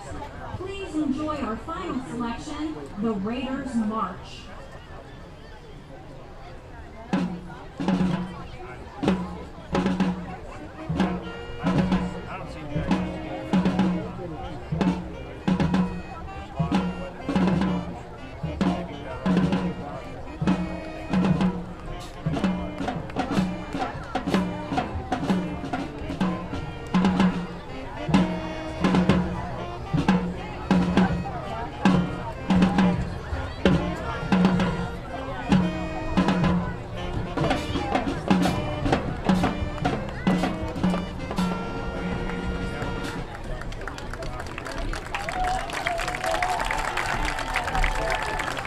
the band would like to thank the Mapletown Administration, Board of Education, staff, community, parents, and band boosters for their constant support in helping our growing band program.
Here they come, the pride of Avella School District, the 2023 Avella GVC High School Eagle Marching Band.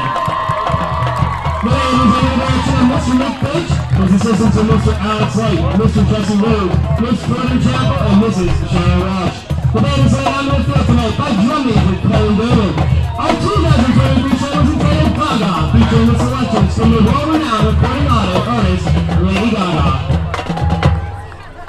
Kelly David, is your band ready?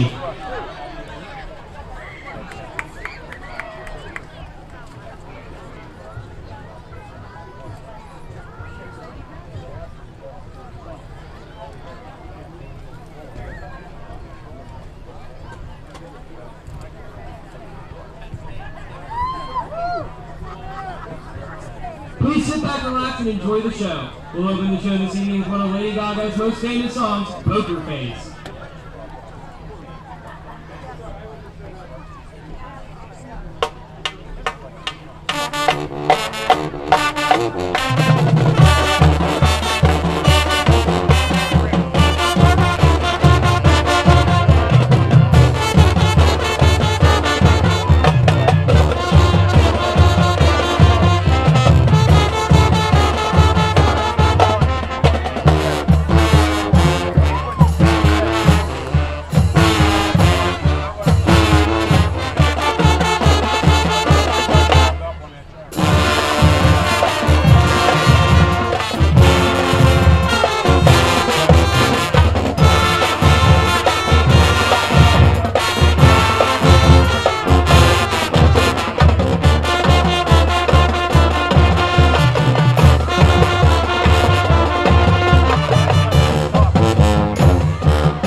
Our second selection will combine two of Lady Gaga's all-time favorite hits. We're about to blow you away with applause and the edge of glory.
Our fourth selection, Bad Romance, won a Grammy in 2010 for Best Female Pop Vocal Performance and will feature our low brass section.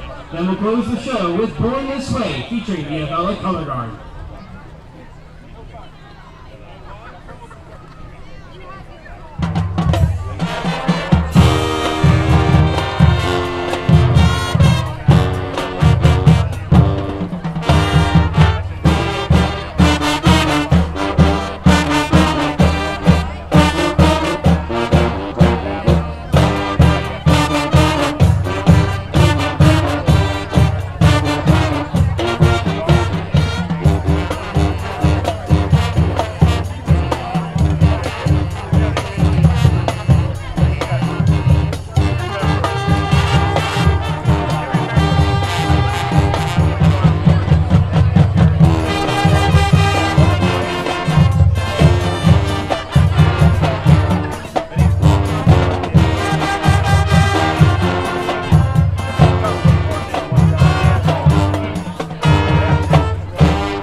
We hope you enjoyed our show tonight. The band thanks for being such a great audience, and we hope to see you at a show in the near future.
Congratulations to both your Mapletown and Avella marching brands for a great halftime show this evening. Thank you for your commitment and dedication to your bands. We also want to recognize the Mapletown and Avella cheerleaders with us tonight. The Avella cheer squad consists of Justine Barfield, Aubrey Devnar, Sarah Decker, Kelly Doman, Skylar Kearns, Jalen Moore, Brianna Newman, Valia Rush, and Madison Rush. The cheer coaches are Susan Tobacco, Leslie Evans, and Carol Morgan. The Avella-Football boosters would like to thank all of the volunteers for this evening's game, as well as our 2023 season sponsors. The Bullpen Rustic Inn, Washington Auto Mall, Range Resources, Wagner's Greenhouse, Sefcovic Funeral Home, Zatto's Auto Sales celebrating 40 years, Alex Paris Contracting, the Birdsea Sliders, American Legion Post number 643, Washington Financial Bank, Slovenian Savings and Loan, Grover's Inn, McKean Plumbing, Jake Schneider Bus Company, Always Safe, the Avella Athletics Incorporated, Sweat Law Office, Breezy Heights Tavern, Howard Hanna Brenda Griffith, PC Whip, SPI, SPSI, Avella Motors, and Independence Township. The Avella Varsity Cheerleading Squad would also like to thank their 2023 season sponsors: Rowdy's Car Wash, Claysville Pharmacy, R&R Express, Washington Financial Bank, RIS Wood Heating, Alex E. Paris Contracting, RMC Sanitation, Greens Road and Towing Service, and Trudy Green Photography. The Football Boosters' 4th annual golf outing was a huge success this year, and we look forward to next year's contest. Please be on the lookout for more information about the 2024 golf outing. We thank all of you, thank all of our sponsors and volunteers that helped make that a great success. Please take out your tickets for this evening's 50-50 drawing for your chance to win the $208 that I have here in my hand.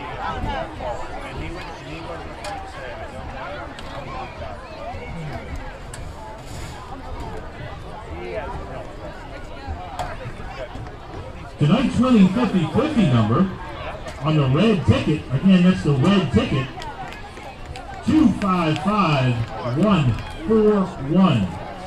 Again, that winning number, 255141. Range Resources has proudly focused on delivering energy solutions for more than 40 years. Our core values, performance, innovation, integrity, and transparency, guide us in the work we do every day as a natural gas industry leader. These values reflect how we operate as a company and are deeply rooted in our commitment to improving the communities where we work. These leading efforts have included pioneering the Marcellus Shale, now among the world's largest natural gas fields, becoming the first company to voluntarily disclose hydraulic fracturing fluids, and developing large-scale water recycling for shale development. Our commitment to fostering thriving communities begins within the walls of our company, starting with the safety and well-being of our employees and extending to the communities where we live, work, and support. Natural gas is powering our lives, providing a cleaner future and creating exciting opportunities for careers in communities all around the world. We're proud of our accomplishments to date, but we recognize the importance of continuing to raise the bar at every opportunity for our employees and the communities where we work every day. Josh Kale, he's one of us, delivering for our district and standing for Western Pennsylvania values. Josh Kale, fighting for jobs and growth without tax hikes, while holding the line on spending. Josh Kale, getting the job done.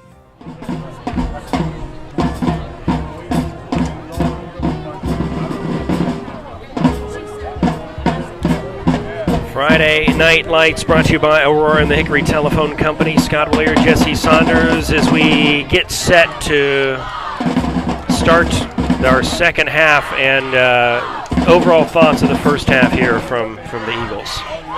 Well, I thought it was a strong effort from the Eagles overall.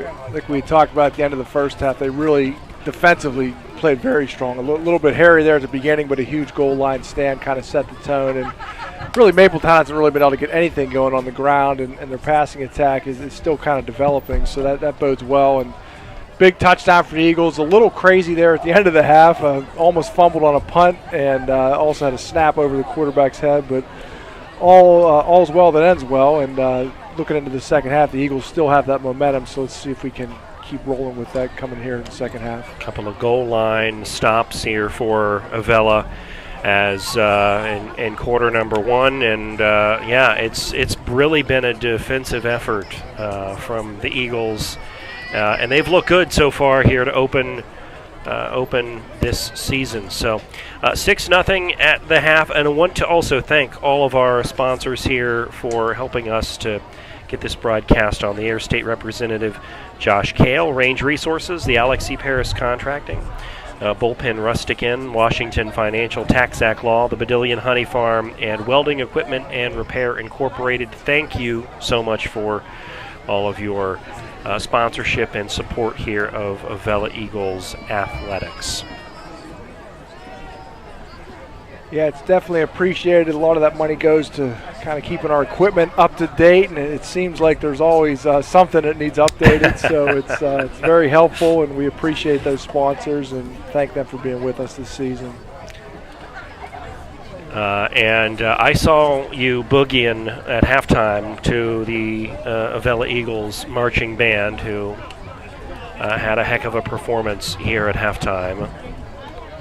Yeah, that was a solid performance. I was surprised how much I was dancing with this heat, but I mean, once they got going, I just couldn't resist.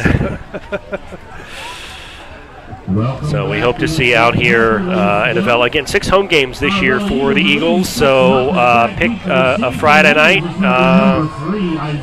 We should have some gorgeous fall evenings, and hope to see you out here at the stadium. Yeah, it's so far so good, and like you said, it probably won't stay this hot, but we're going to enjoy it while it lasts, and it seems to be working in the Eagles' favor, so can't complain about that. Eagles are here next week against Bentworth, so we'll see you here for a broadcast to begin right around 7 o'clock. It's trial by fire this year, partner. 2 games right in a row and no time to get situated, but so far so good. That's right. Eagles up 6, and here we go to start this second half across the 20, across the 25-yard line. And spun down right around the 25-yard line is Isaiah Braddock. And there's the football that has come out, and it looks like Mapletown has taken it to the house. Let's see. They just stripped Braddock, and so not the first half start, or the second half start rather, that you would like for the Eagles. Yeah, that's a blow. I was just thinking to myself as he was fighting for those extra yards, like, just go down at this point. You're really not going to get anything out of that. And pretty much at that point, when you're going sideways and fighting for a yard or two, pretty much all that's going to happen is something bad, and unfortunately it did for the Eagles. A touchdown on the turnover ties the game. As we said earlier, keep those big plays to a minimum here. Mapletown lines up for the 2 Might be going for 2 here. False start is a call. Yeah, that's a false start, so that's going to move them back 5 yards.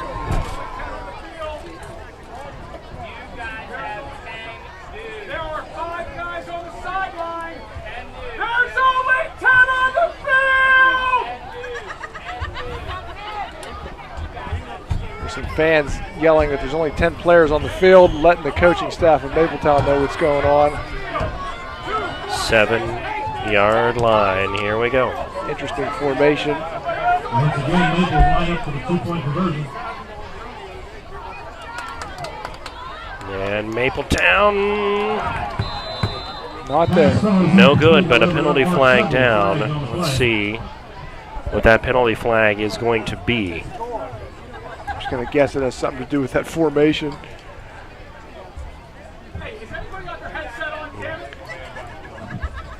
Legal man downfield, I believe, and will be declined, and the Eagles are going to get the ball back here again to start quarter number 3, this time with a tie game. After Braddock was stripped trying to fight for some extra yards. So, if you're Ryan Cicchini here talking to folks on the sidelines, what do you tell them after this? A heck of a first half. Maybe a little blemish here as we start quarter number 3. Yeah, I mean, obviously it hurts, but these guys aren't going to go quietly. I mean, this is a good Mapletown team with a lot of experience, and hey, it happened. It's over now, and it's a fresh start. We stopped them on the 2-point conversion, so the game's still tied. And let's just do what we were going to do as we were coming into the second half. Set the kickoff is number 80, Mick.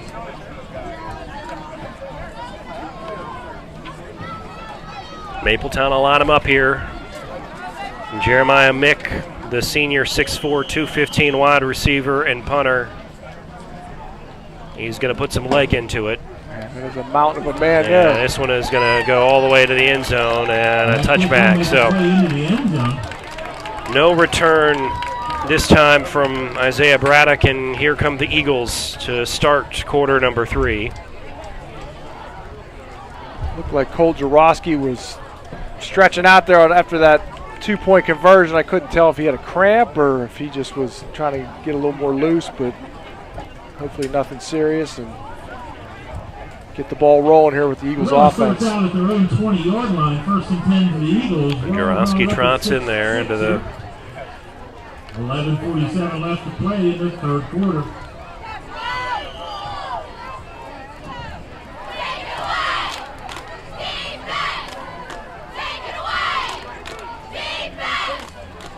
They're going to put rush in motion and pitch.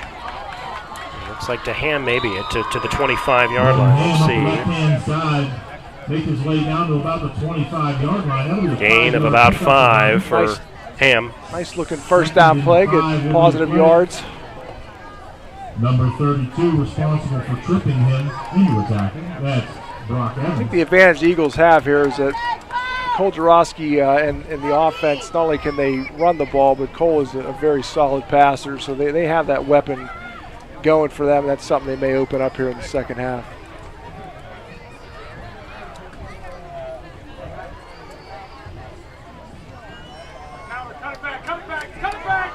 Jaworski hands back and cuts it back to around the 30-yard line. Klein on the carry, tackle made by Howard. Brings the ball down to the 30-yard line. It'll be either just shy of Senior Hunter Klein. Enough for a first down. 3rd and manageable here for the Eagles.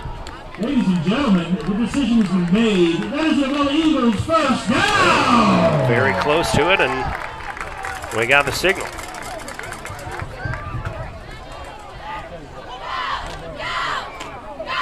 Well, we'll take it. Nice response from the Eagles, picking up a first down, their first set of downs. Keep that momentum going. 30-yard line. Well, flank Kozak way out to the right here. One of the things with this offense in so tight is that potentially you get the Maples sleeping and take a shot down the field. And again, rush in motion. And they're going to go to Kozak, caught at the 25-yard line, trying to make a man miss to the 25, but the Maples had that sniffed out. Kozak on the screen over the right-hand side, sniffed out there. Brought down by number 2, Vanetta. Mapletown has definitely been been emboldened by that touchdown, and defense fired up after that play. Second down and 14 now after the loss of 4 on that screenplay. Eagles will break the huddle. Jarosky under center with Ham behind him. The pitch is to Rush to the 30, the 35. Across the 35 to the 37-yard line. And nice looking run from Chaz Rush. Real nice play on second and long as well. Puts him in the third, very manageable right now. 11 yards gained on that play. We'll set up 3rd and 4 now. Eagles under 9 minutes.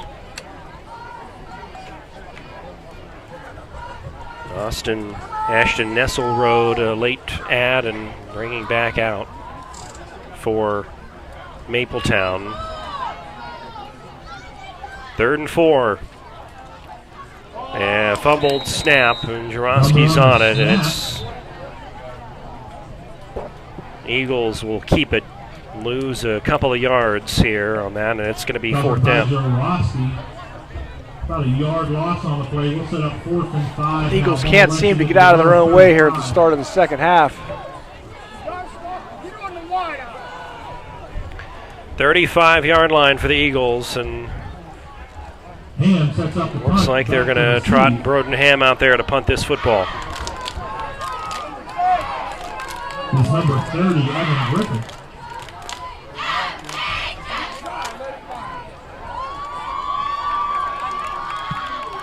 Good kick. Nice job. Fielded at the 30. Across the 35. And then ball again.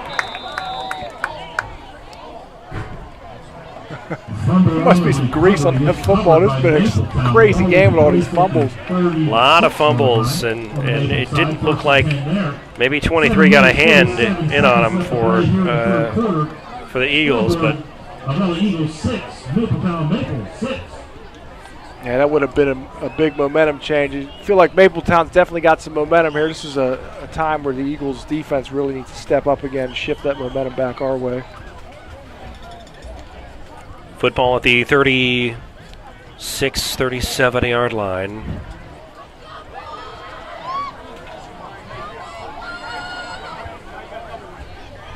Vanetta in the shotgun with Roger Gradick. And Vanetta is going to take it across the 40, 45, near midfield. And he's finally brought down by Isaiah Braddock of the Eagles.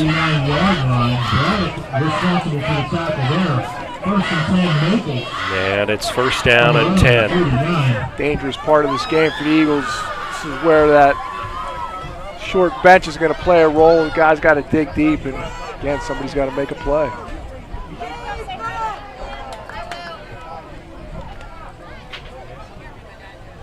Mapletown trots to the line.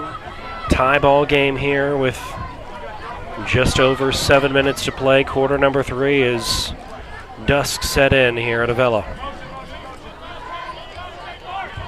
Gradick in motion. Vanata's going to keep it across the 50, across the 45, the 40, the 35, the 30, 25.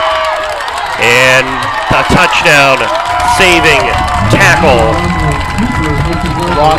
Number 13. That's Jarosky knocking him out.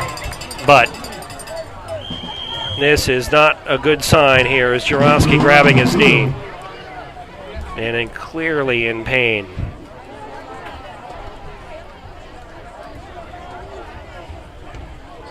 That is not a good sign.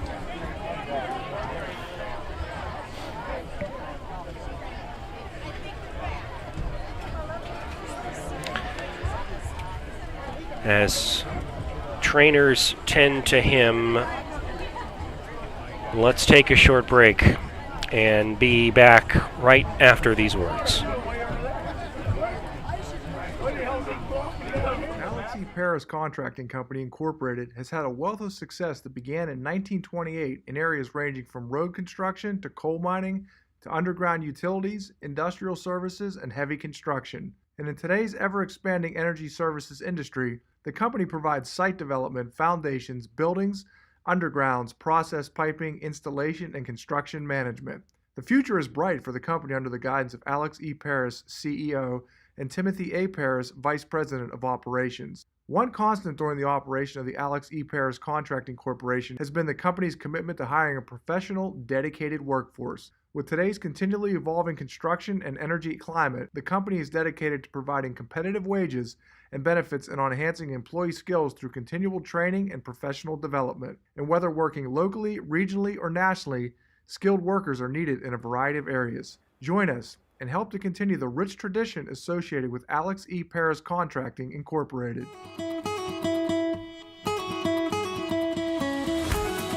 Range Resources has proudly focused on delivering energy solutions for more than 40 years.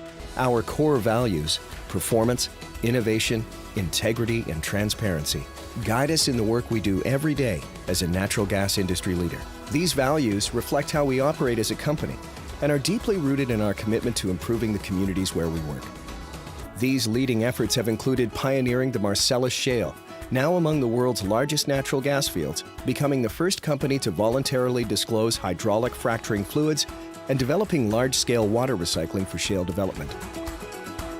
Our commitment to fostering thriving communities begins within the walls of our company, starting with the safety and well-being of our employees and extending to the communities where we live, work, and support. Natural gas is powering our lives, providing a cleaner future and creating exciting opportunities for careers and communities all around the world. We're proud of our accomplishments to date, but we recognize the importance of continuing to raise the bar at every opportunity for our employees and the communities where we work every day.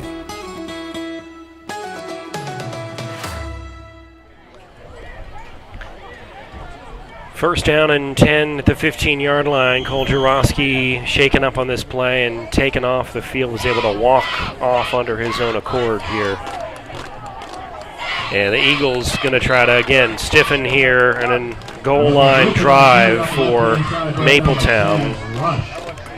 Yeah, that was encouraging that Cole was able to walk off under his own part. That really looked bad at first and definitely was wincing in pain. His trainer, Brittany Palm, made her way over to take a look at him, but he was able to walk off under his own power. And maybe we'll get a report here and hopefully good news.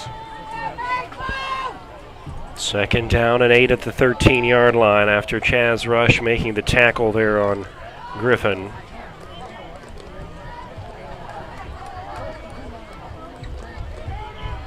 And the give here is to number 2, A.J. Vanetta, into the end zone for a touchdown for the Maples.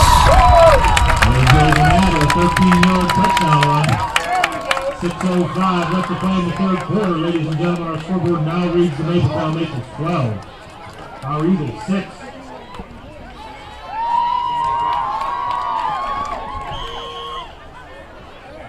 A 13-yard scamper for A.J. Vanetta.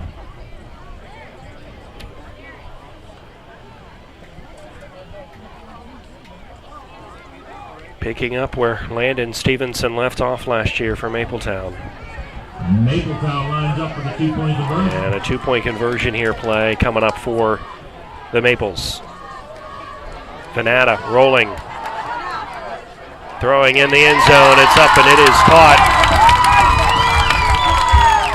Wide open into the end zone. It's 25, Joshua Howard making the catch.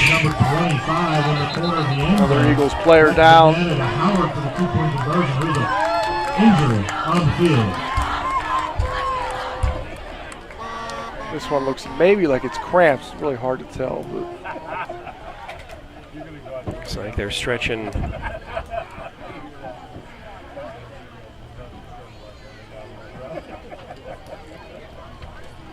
You kind of hope the Eagles could find a way to keep him out of the end zone there, but this is part where, with only 16 guys dressing tonight, this heat, I mean, that's going to certainly play a role. And Venata, 200-pound quarterback, so he's not an easy guy to bring down. And just hope the Eagles don't wear down here as we go through the second half. And it's a muggy night here in Avella. One of the Mapletown players stretching out as well. Definitely going to be some concerns with cramping as this game goes on.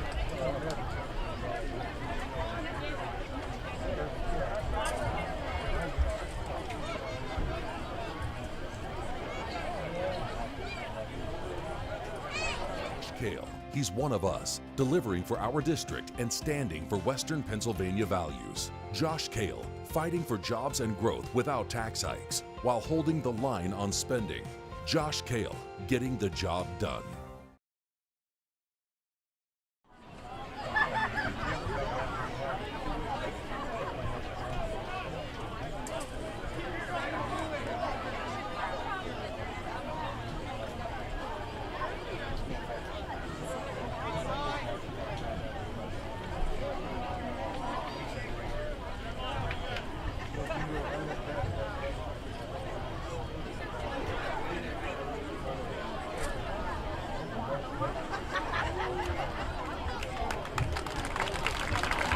Odin Ham makes his way off, shaking up in the play.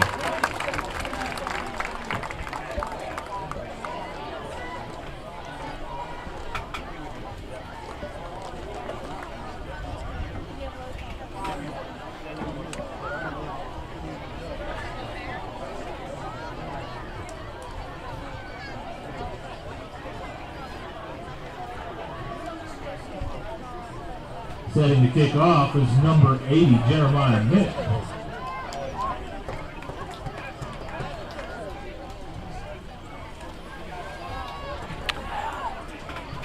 Back here at Avella, 14-6 Mapletown with 14 unanswered. Here as the Eagles led this game 6-0 at halftime. Yeah, this has been a nice response by Mapletown. Grabbing momentum in this game. This could be a big, big drive for the Eagles here. Fielded at the 15-yard line. And across the 30-yard line. And Braddock will have the Eagles started. Let's see who will start at quarterback. Number 30, Evan Griffin, responsible for the tackle. Looks like Cole's coming back in. So Jaworski in.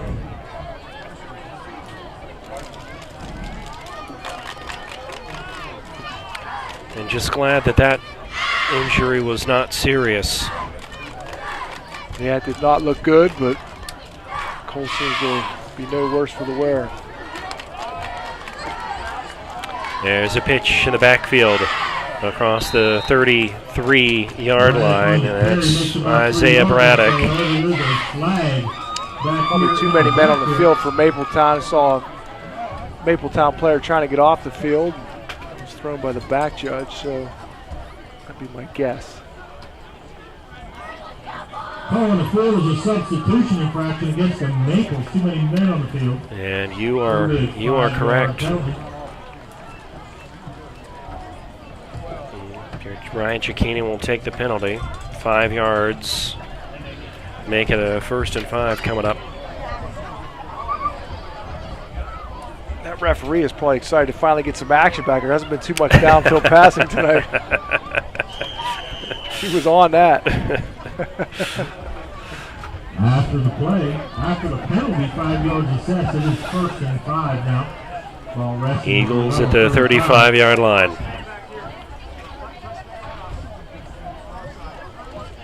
Jaworski surveys, now under center. Fakes the pitch, gives the rush. Little misdirection across the 40-yard line. Call it to the 43-yard line, and that's going to be very close to a 1st down. I think he got it. I think you're right. They're moving the chains now, and it's a nice 1st down for the Eagles. First down! Two biggest plays on that end around have come from Chaz Rush tonight.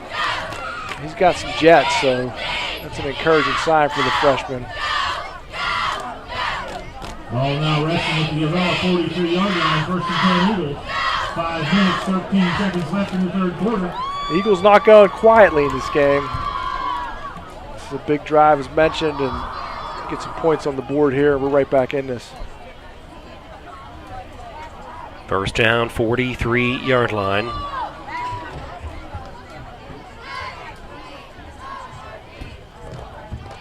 Jaworski, hand off up the middle. And that is to number 23. Carey makes his way down to the 49-yard line. 6-yard The carry 49-yard line. Give him 6. So Hunter Clyde's 6'1", but only 150 pounds. But they are running him like the bus right up the middle pretty much every time. He seems to be handling it fairly well. Just inside midfield for the Eagles on a 2nd and 4. Pitch here's to Rush. Rush again. He's into the secondary. Over to around the 38-yard line before Gaggle of Maples here drags him down. That's another Eagles first down.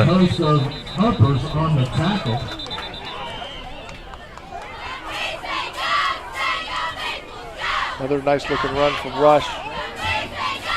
Guessing he's their leading rusher tonight. I was waiting for you to go there this season. It didn't take long. Quarter number 3, game 1. I will be here all season, ladies and gentlemen. The older I get, the cheesier the jokes get. So buckle up and here we go. 47 seconds in the third quarter. 37-yard line. First down and 10 for the Eagles. Fake pitch to Rush. Oh, wow. And going up the middle. And that is Braddock. And he's over to the 33-yard line. And Eagles keep pounding up the middle, but it's some really nice plays because it's going in different directions here. Jesse will fake it to Rush, give it to Braddock, give it to Klein. We've seen Ham in this game before the injury. Yeah, and you really can't key on one guy. And the key to that's the offensive line. If they're blocking and not letting those defensive linemen blow that play up, the sky's the limit on this offense. Pitch to Rush. And he's over near the 30-yard line. To the left-hand side, makes about 2 yards on the carry down to the 30-yard line. And he was tackled by Ashton Nesselrode. 32, Evans, and number 58. Add in the fact that you could have a 200-pound Cole Jaworski coming at you at any time, and you've got to stay on your toes if you're this defense. Well, this is the response that you want here from the Eagles, right? It's driving down the field. Run game intact. 3rd and shorts. They're in about 4 yards here at the 30.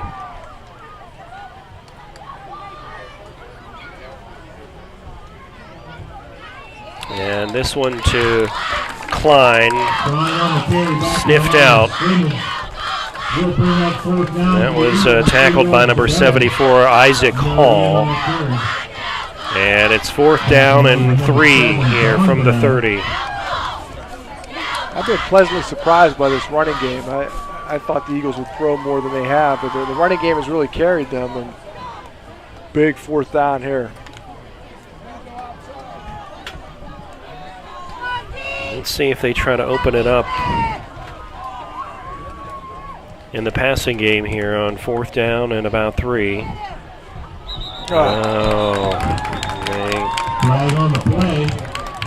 Not what you want here for the Eagles. A little movement up front. I was just thinking to myself, no false starts here. Let's give it a go on this 4th and short. That's a really tough penalty for the Eagles. 36-yard line. Almost have to throw the ball here now. Mark that to 35. 4th down and call it 8 yards here.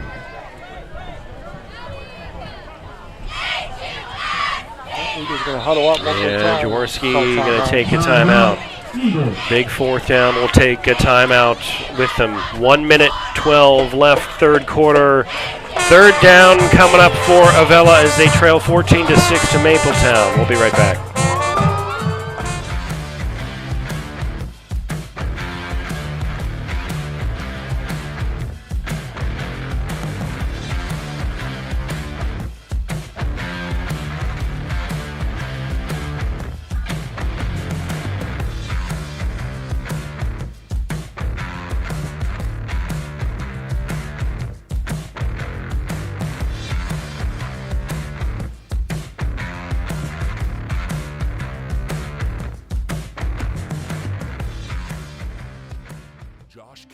He's one of us, delivering for our district and standing for Western Pennsylvania values. Josh Kale, fighting for jobs and growth without tax hikes, while holding the line on spending.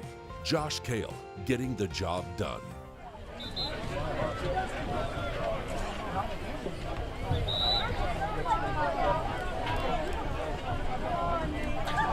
All right, your best play here for let's say 9 yards on 4th down here for the Eagles to kind of keep the football. If I'm the Eagles, I'm rolling Cole Jaworski out to the right. I'm looking for Braddock, maybe on a little pretzel play, maybe a flag.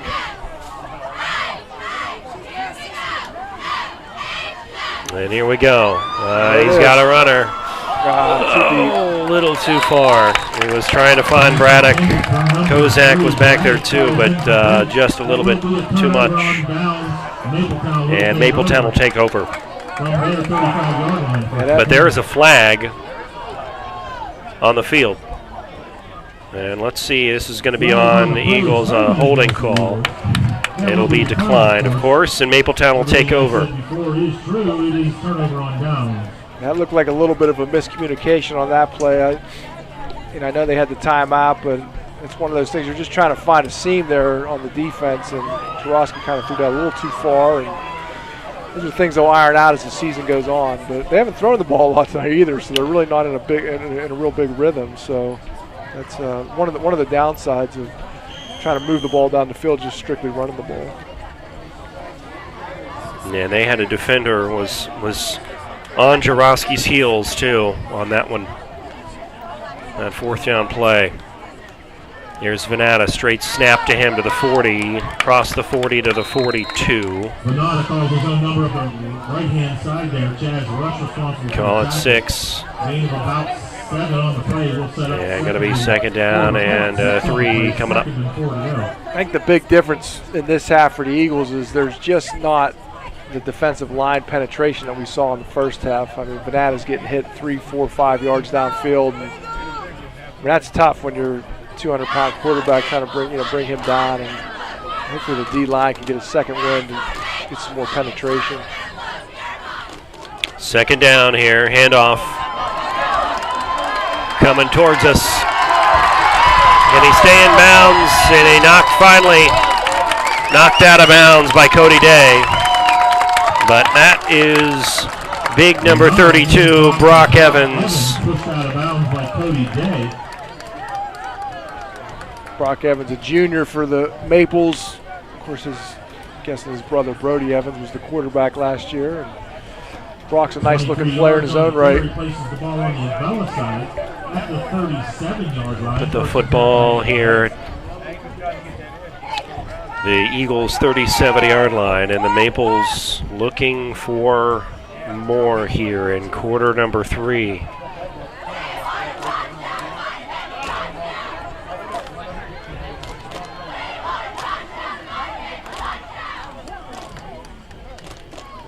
There's Venata rolling to his right. And they had Jaworski came back to sack him, but I think you got a flag down. It may have been a face mask to pull him down, but a heck of a play by Jaworski to bring him down. Flag on the play. Yeah, that was just an unfortunate thing that happened. Maybe a horse collar, maybe a face mask. I mean, he was in great position, just got those hands up a little too high.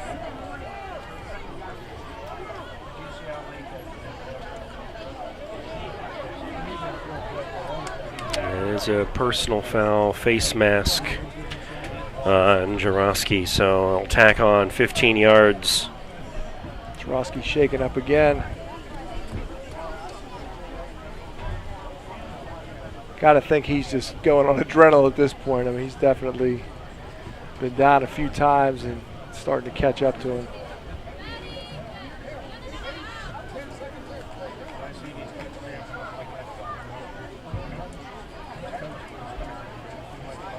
After the horse collar is assessed, the ball comes down to the 25-yard line. There will be a first down for the Maples.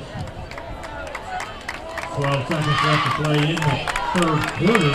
First and 10 for the Maples. Ball resting at the 25-yard line.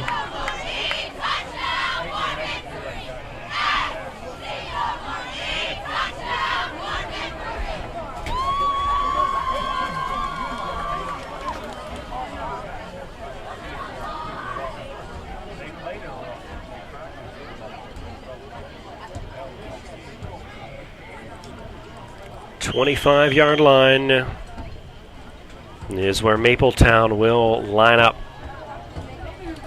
Maybe get one more play in before the end of the third quarter. And they will. Number 30. That is number 30. Evan Griffin, and up gain, let's call that one maybe eight yards. But that brings us to the end of quarter number 3, and quarter number 3 was all Mapletown. 14-6. Quarter number 4 coming up next.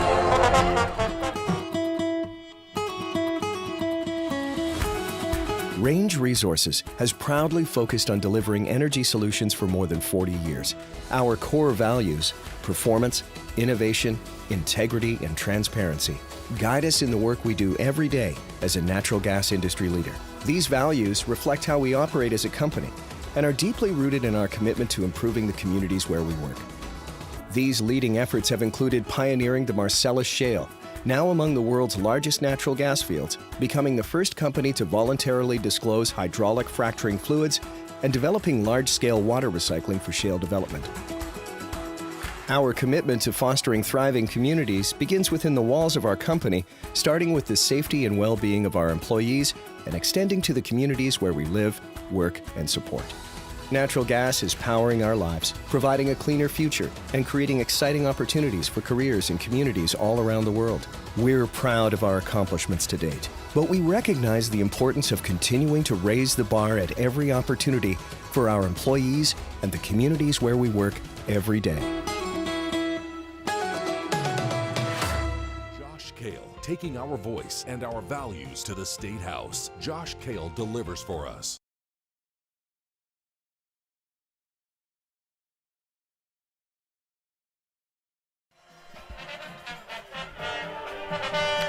Friday Night Lights, brought to you by Aurora and the Hickory Telephone Company. Scott Hilliard, Jesse Saunders, quarter number 4, back here in Avella. The band and cheerleaders celebrating the first game of the season. Second down and 3 after the 7-yard gain from Evans. And here's Venata up into the end zone. Touchdown, Maples. A 17-yard scamper for A.J. Venata.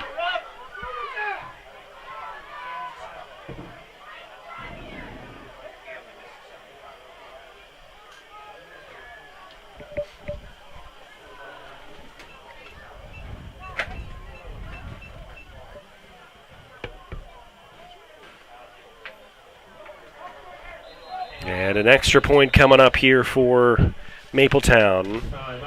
But the Maples will take a timeout. With 11:52 left in quarter number 4. So Mapletown, again, 11-1 last year were the Maples' first ever postseason win for Mapletown. Eagles, will see them in a couple of weeks. Next week, Mapletown goes on the road to Perryopolis to play Frazier. They will open their home season with Avella at home. And they've got a few other folks. Bishop Canavan after that at Carmichael's, California. JMHS at home. And they will go on the road to play Bentworth and Monessen and finish at home with West Green, will Mapletown.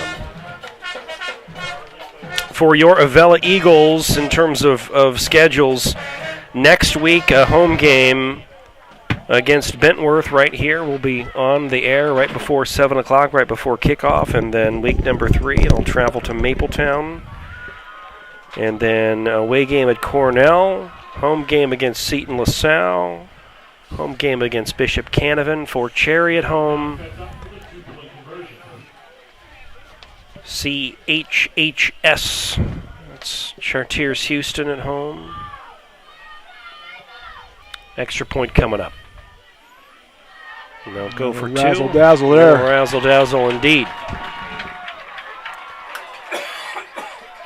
2-point conversion is good, and it takes this game to 22-6 game. But there's a flag down. Let's see what this is all about if we'll redo it.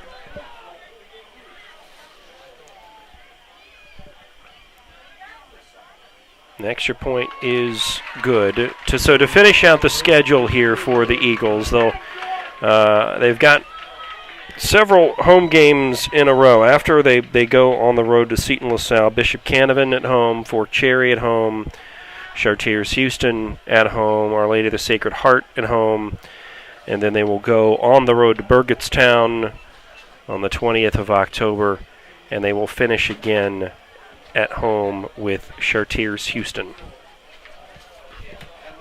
An exciting schedule here as we get the 2023 season kicked off for the Avella Eagles. And exciting to have that many home games this year.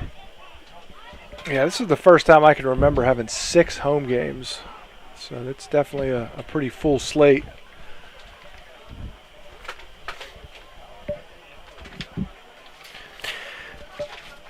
If you're a business owner and you're sitting at home thinking, how do I get involved with these broadcasts? Well, I'm the guy to talk to, so you can reach me at saundersj@avellasd.org, and we can discuss having you be a part of our broadcast moving forward.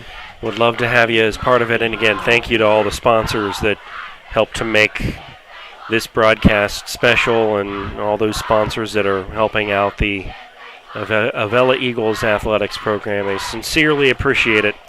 All right, Jesse, 22-6.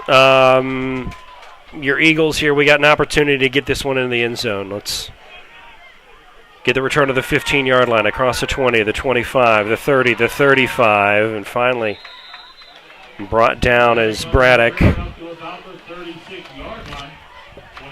Nice looking return from Isaiah Braddock. I guess at this point the Eagles are probably going to have to abandon that running game on every down and start throwing the ball. They got to get a quick score here, and quick store, quick stop, quick score again. There we go, just like that.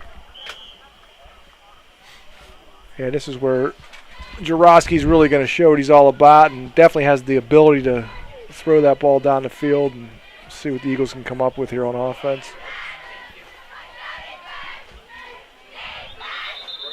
Now Jaroski lined up, and a timeout taken by the Eagles. Why don't we step aside and pay some bills as well? 22-6 Mapletown in quarter number 4. Paris Contracting Company Incorporated has had a wealth of success that began in 1928 in areas ranging from road construction to coal mining to underground utilities, industrial services, and heavy construction. And in today's ever-expanding energy services industry, the company provides site development, foundations, buildings, undergrounds, process piping, installation, and construction management. The future is bright for the company under the guidance of Alex E. Paris, CEO, and Timothy A. Paris, Vice President of Operations. One constant during the operation of the Alex E. Paris Contracting Corporation has been the company's commitment to hiring a professional, dedicated workforce. With today's continually evolving construction and energy climate, the company is dedicated to providing competitive wages and benefits and on enhancing employee skills through continual training and professional development. And whether working locally, regionally, or nationally, Welcome back. Eagles on first down. A penalty flies here around the 35-yard line. Carry was from Chaz Rush. Yeah, it's Cameron Schaefer making the tackle from Mapletown.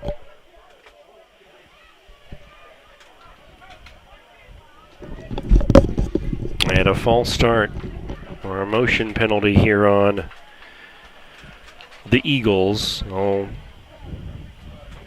Declined the penalty. And it's going to be second down and 10 on a no-gain carry from Chaz Rush.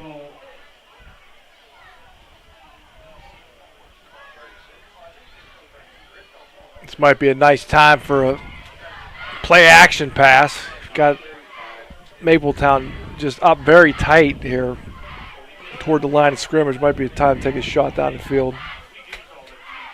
Pitch to Braddock in the backfield. He's across the 35 to around the 37-yard line.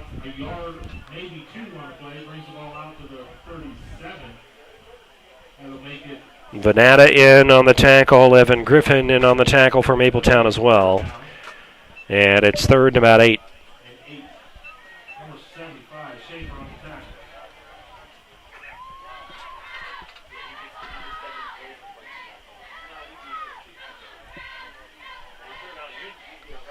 Cody Day runs off here. Eagles have their third down play.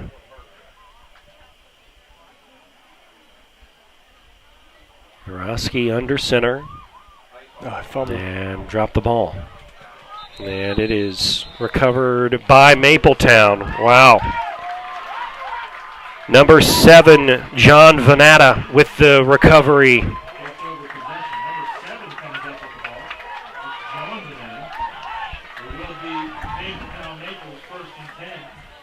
Well, that wasn't what we wanted. That's a few fumbles here. Again, it's a wet, muggy night tonight, and most of these Eagles are playing both ways. Yeah, I mean, so they are hot and balls slipping around. Yeah, it's just one of those things. Not much you can do, and got to make a stop here. Looks like maybe a penalty. And Venata trying to thread a needle to Brock Evans, but a holding penalty is going to take him back 10 if accepted, assuming it will be.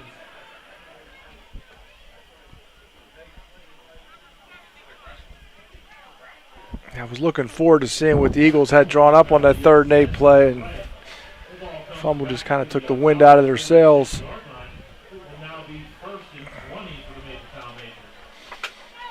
So after the penalty, football spotted at just outside of the 45.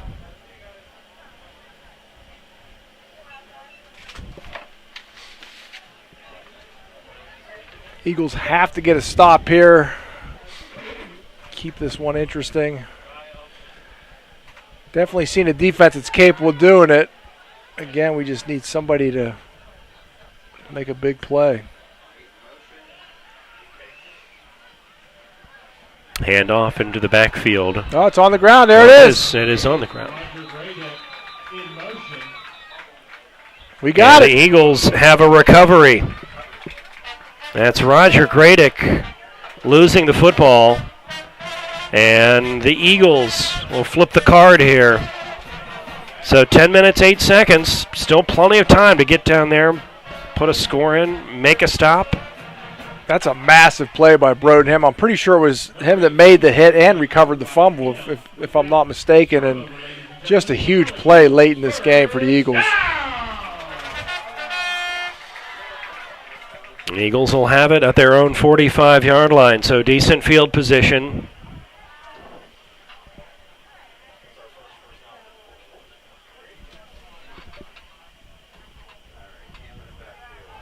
Let's take a shot.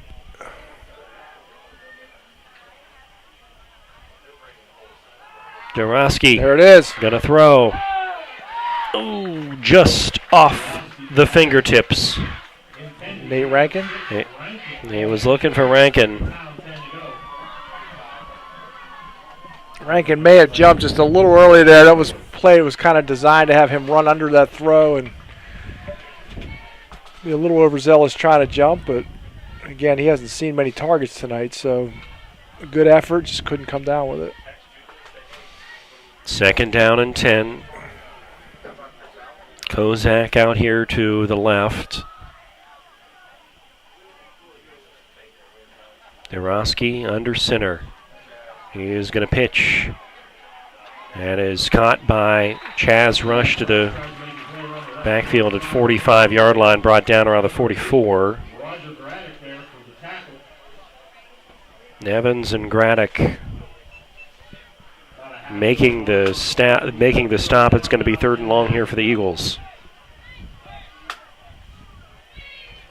You have to wonder what adjustments Coach Message and Mapletown made at halftime, because they really have been up to the task of really just bringing this Eagles offense to a halt. Another 3rd and long here, another chance to see what the Eagles can draw up.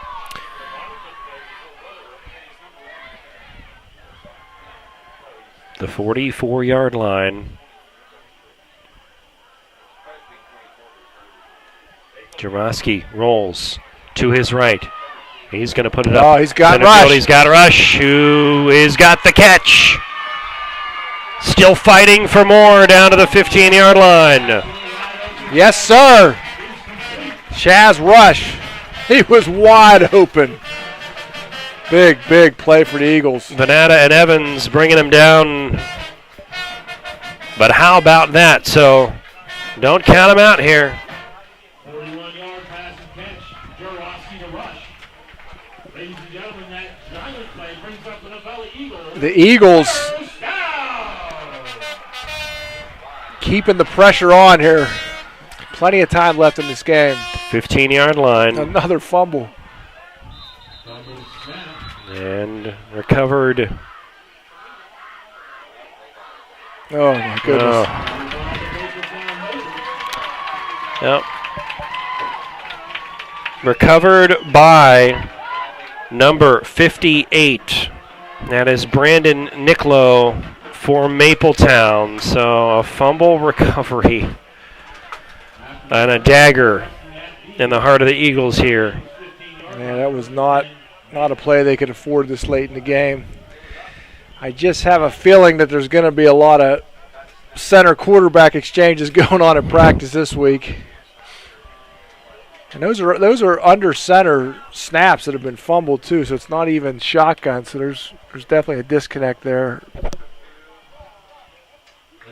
Venata will take it himself in the backfield, and he'll charge ahead to around the 20-yard line, just inside the 20-yard line. On a gain of about 5 yards.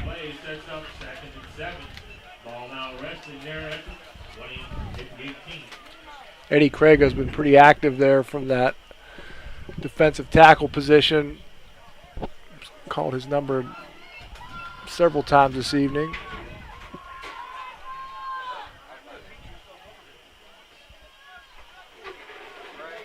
Venata again, and this time dropped to the backfield around the 18-yard line. Nice job by Brodenham disrupting that play. Hayden Gatewood cleaned up on that tackle.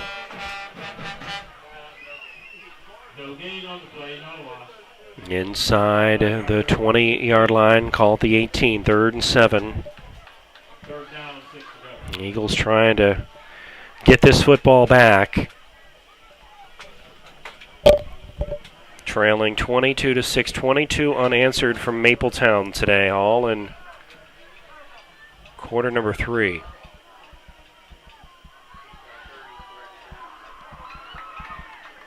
Handoff for Mapletown up to about the 27-yard line. That's Griffin the carry. Brought down by Gatewood. It's a nice job by the Eagles defense getting a 3 and out.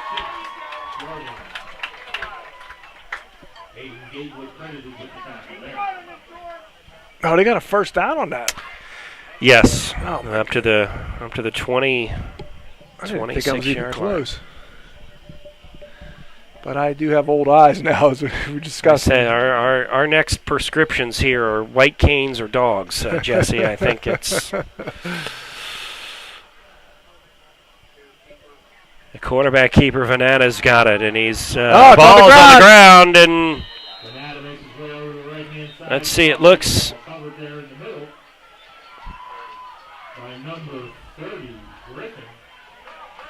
Recovered by the Maples and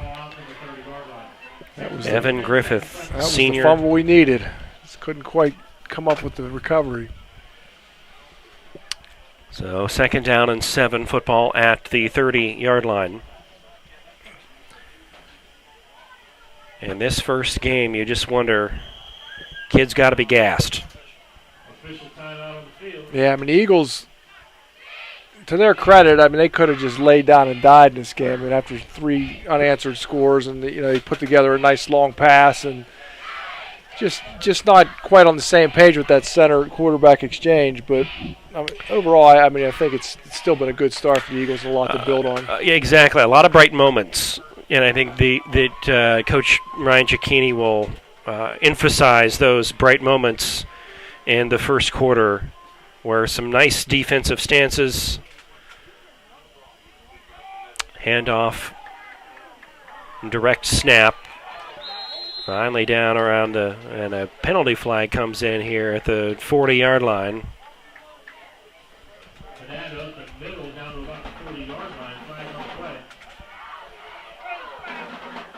But as you said, a lot of things to build on for this Eagles team.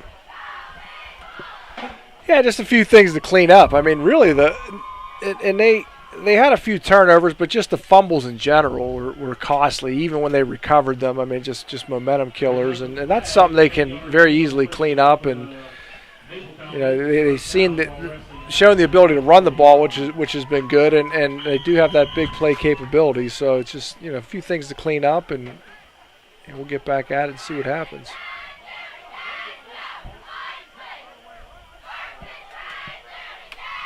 The 40-yard line.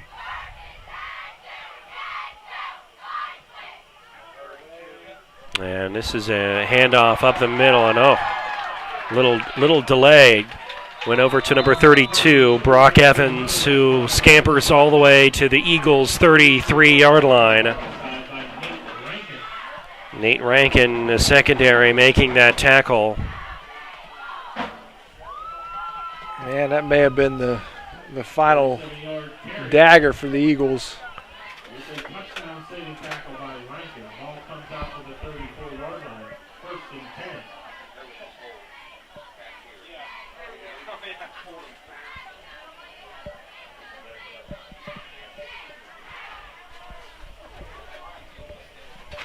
Yeah, the Eagles have forced their share of fumbles, and they obviously have recovered a couple, but it was just that one there. It seemed like the turnover to start the second half was really deflating. Yeah, that really hurt. This is a carry by number 30. Again, that's Griffin over to the left side, and then all the way down to within the 15-yard line. And is there a flag down on this? I'm not sure if there. It looks like there may be, and they may be calling a hold. Yeah, there really is a lot of technique with holding that ball, and it has to become muscle memory to where you you just can't be cavalier with the ball when you can't carry it out there like a loaf of bread. It's got to be tight to the chest, and particularly those that aren't running backs. I mean, that's definitely something where you're prone to fumbling if you're not careful, and something the Eagles will need to work on as they go through this season. So this was not a hold. This was an illegal formation. The illegal shift penalty was accepted. However, the holding was declined.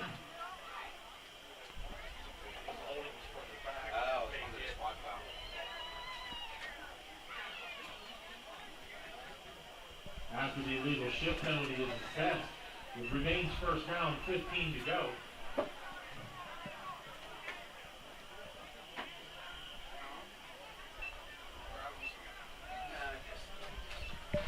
There was a lot of walking back and forth for 5 yards.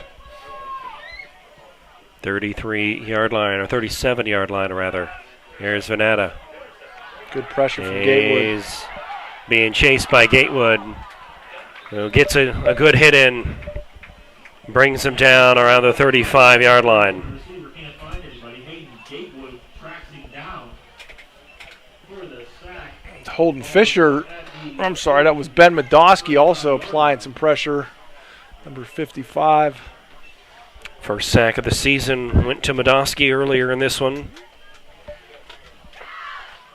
Holden Fisher, Hayden Gatewood is looking like he's in some pain again. He was kind of favoring that shoulder earlier in the game, and he probably landed on it pretty hard after that tackle. Down, 13 to go. 3 minutes, 33 seconds left here to play in the game. The 35-yard line. Under 3.5 to play. Keeper here from Griffin.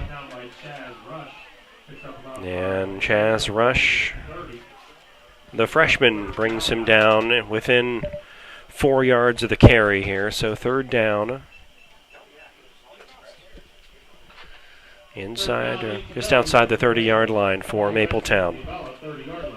And this would be the time of the game where the JV players would be getting some valuable time, but unfortunately for the Eagles, they're all the same players.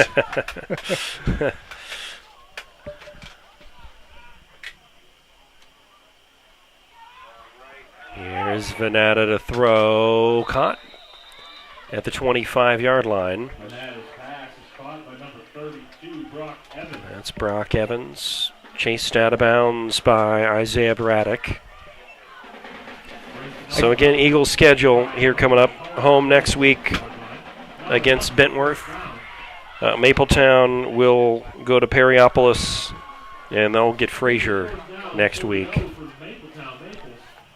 And if there's a silver lining to this game, it's that you get this team again in 2 weeks. So you're going to be very familiar with them, right? Yeah, and you can compete and just clean up some of those mistakes. Maybe we have a different result.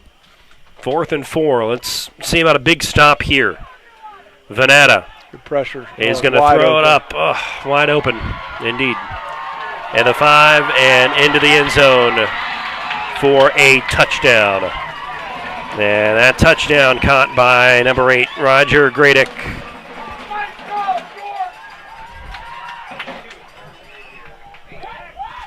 A 26-yard pass from A.J. Venata.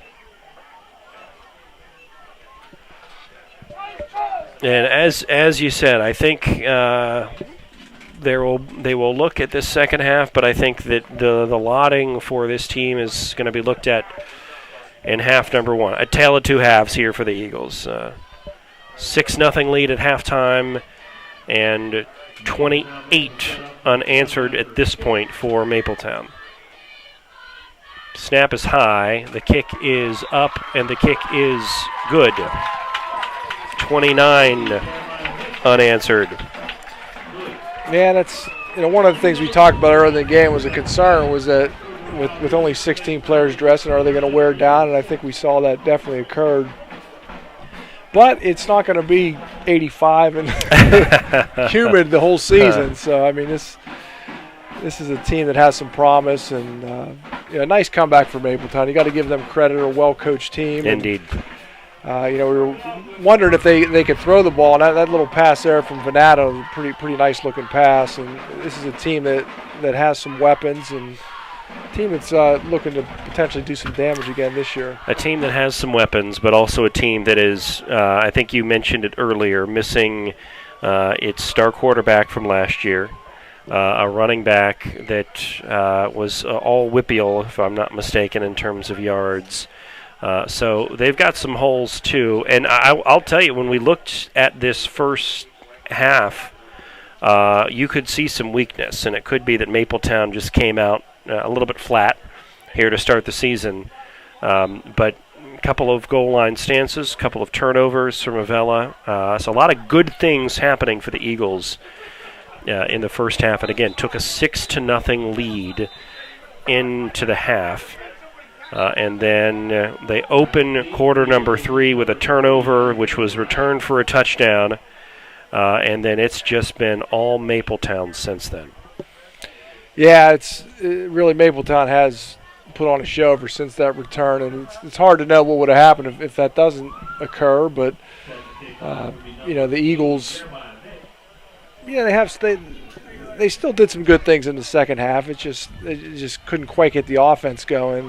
You weren't able to mount a drive after that first touchdown, and it kind of shifted the momentum to Mapletown. But this new offense they're running definitely has some potential, and I'd like to see Jaworski be able to open it up a little bit next week. And we know he's capable of throwing. I think he's got some weapons on the outside as well.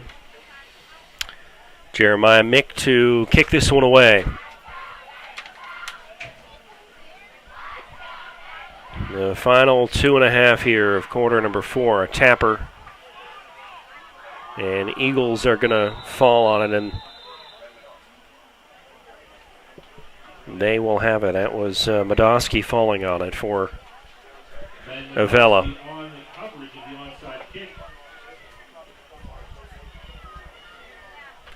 Avella will take over 1st and 10 from their own 40. 2 minutes, 29 seconds left here in the game. Yeah, I'm sure I'll get a report on all the bumps and bruises tomorrow, and hopefully nothing too serious. Looks like we're at least going to get out of this game without any major injuries and live for another week, and it's Bentworth week coming up shortly after we close this chapter. Here's Jaworski. He's going to throw over the middle.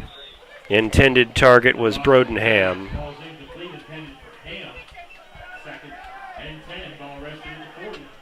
Yeah, this is street football at this point. You go out to the right, you go out to the left, cross at the 50, and we'll see what we can do.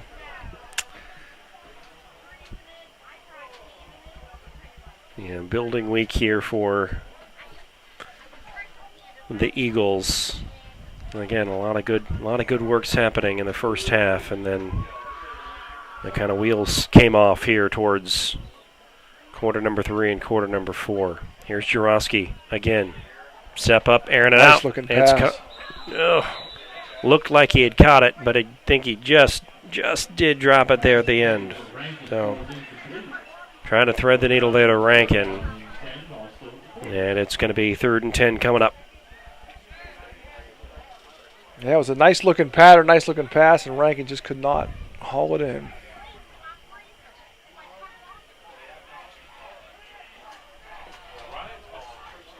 You could see the potential there in that passing game. I mean, Jaworski rifled that ball in there, and definitely what you'd like to see. 3 wide receivers on the left side. Jaworski running to his left. And he's going to throw back over the middle, and he almost hit Chaz Rush.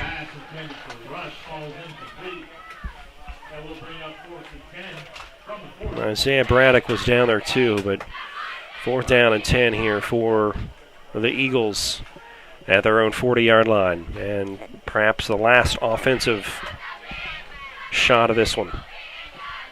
Yeah, it was nice patience by Jaworski on that play. He had a receiver in the flat and waited an extra 3 or 4 seconds, and Rush almost broke free for a big gain.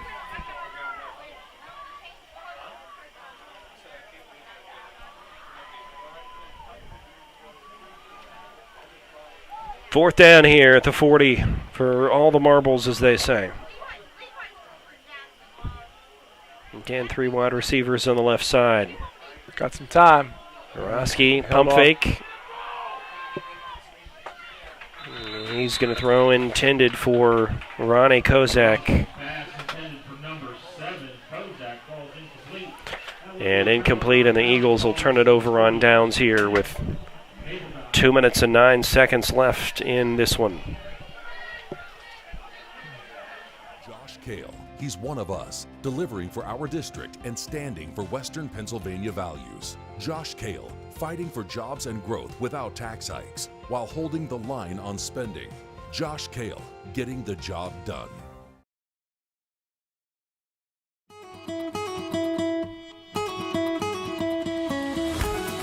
Range Resources has proudly focused on delivering energy solutions for more than 40 years.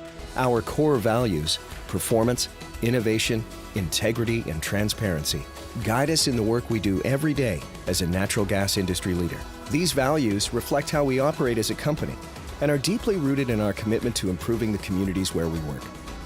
These leading efforts have included pioneering the Marcellus Shale, now among the world's largest natural gas fields, becoming the first company to voluntarily disclose hydraulic fracturing fluids, and developing large-scale water recycling for shale development.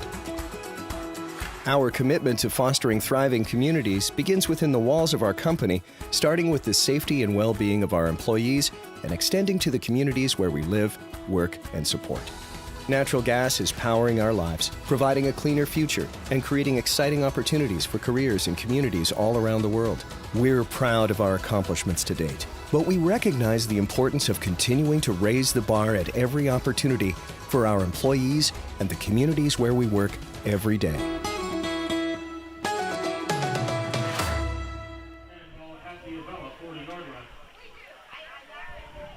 First and 10 Maples with a football, and in the backfield is Isaiah Braddock. And but that is the backup quarterback in there is Spencer Yeager, and dropped back at the. Might be a face mask.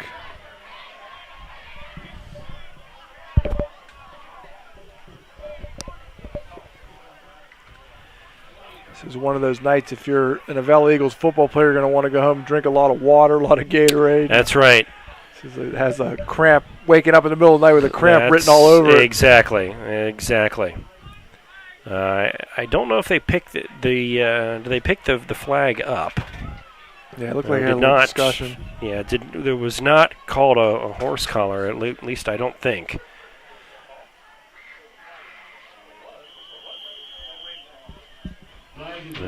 The 43-yard line. Another direct snap. That's right. Looks like it's Cameron Venata. Oh, we got a fumble.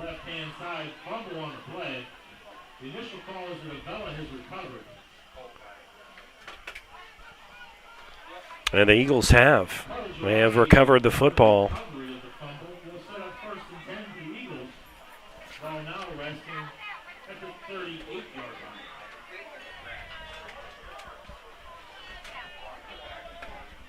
So the Venata family is well represented here in this Mapletown football program.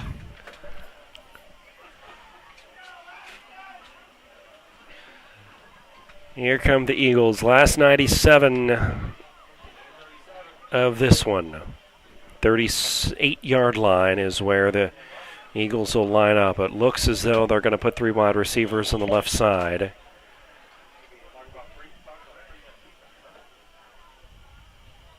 Jaworski in the backfield is going to step up and go right side. A little back shoulder throw. And caught.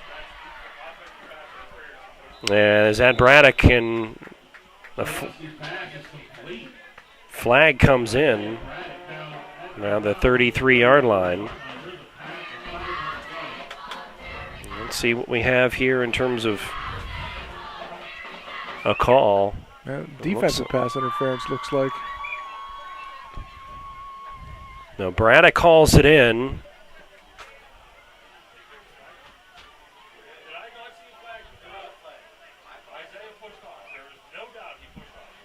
The flag has been picked up. It is now 1st and 10 Eagles. There's Jurowski. He's going to take off at the 35, at the 30, at the 25. He's at the 25-yard line, out of bounds at the 15. And they'll stop the clock with 1 minute and 5 seconds left. So Eagles putting together a couple of offensive plays here for some positive momentum as we wrap this game up.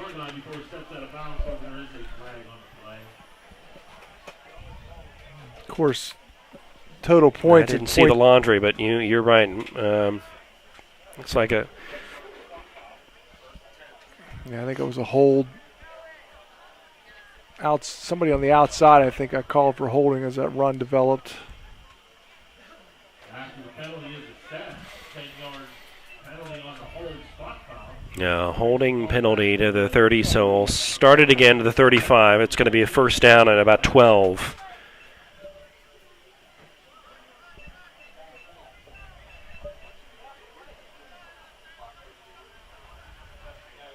But maybe some positive momentum here as we end this one. Yeah, let's finish this one strong. Jurowski steps up. He's going to keep it. 35. Running right side of the 30. The 28-yard line is where he's brought down. Number 4 responsible for the tackle there. That's Tyler Howard.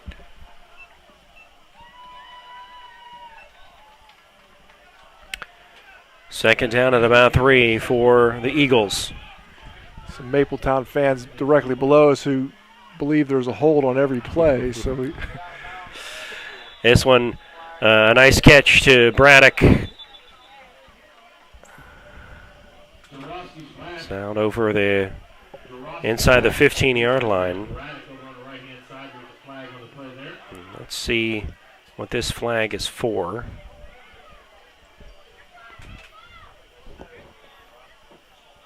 Personal foul.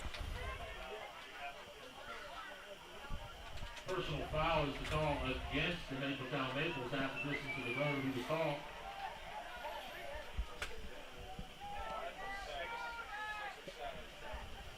Brings the ball down to the 7-yard line. It will be first. Now, after the personal foul call, you're looking at a first down and goal here at the 7-yard line.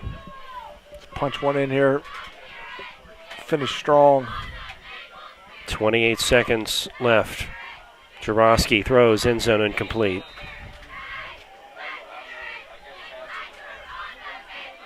Jurowski pass intended for number 1. Falls incomplete. Hey, Fox got to run. Incomplete pass. Now the fans are uptight about the clock not running.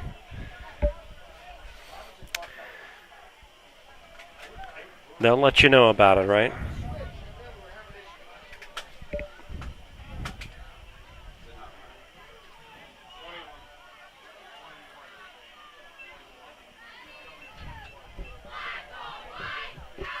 And 21 seconds now on the clock.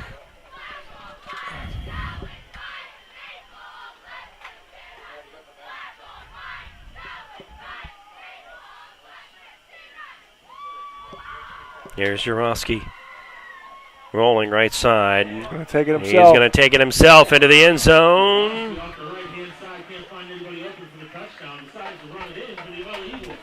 And he's in there. How about it? Look, he's on the far side of the field. I thought he got in. Thought he snuck in there, and he did.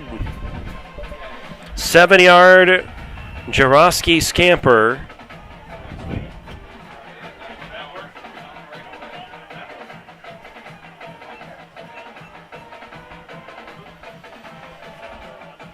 And some nice punctuation here at the end of this game. Yeah, that's the way to finish it. It's a nice job by the Eagles getting some positive momentum to finish this game off. And if we can just take the first and the fourth quarter and doubled them for the second and third quarter, we were in business. There you go. The 2-point conversion here. Jaworski's going to try to throw over and incomplete. Jaworski's pass falls incomplete. Point after attempt is failed. Ladies and gentlemen, with 15 seconds There's left to play this game. Our scoreboard now reads 29-12, Mapletown with the lead, with 15 ticks remaining. And there you see the Avella Eagles marching band.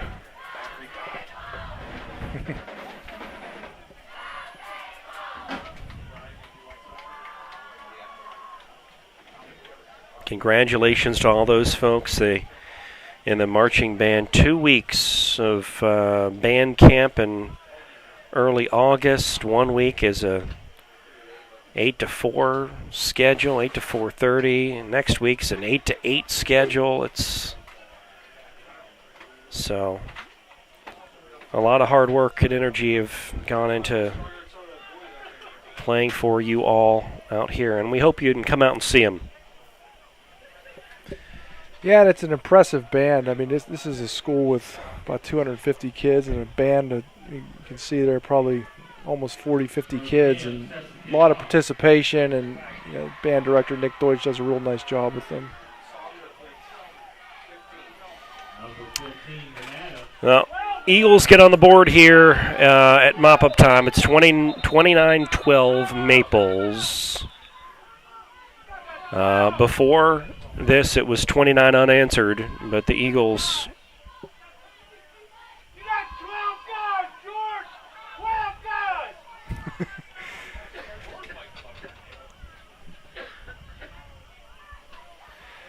It's one thing Mapletown has going for it is their fans are on top of everything that's going on. That's right. With their team, and 12 guys that time, and this one out of bounds, so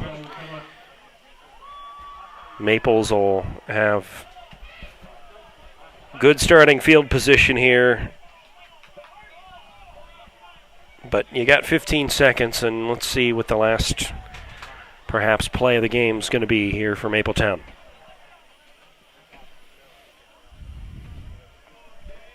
Yeah, we've switched to a different camera here that's a little glitchy, so it's going to be a kind of a limp into the finish here, but hopefully you'll be able to. Promise you won't miss much. Yeah, it's luckily it's not a tie game with 8 seconds left on the 2-yard line. People be upset. At the 35-yard line here, most likely our last play of the game. Let's see what Mapletown elects to do with this one. He'll take the knee and wrap it up. So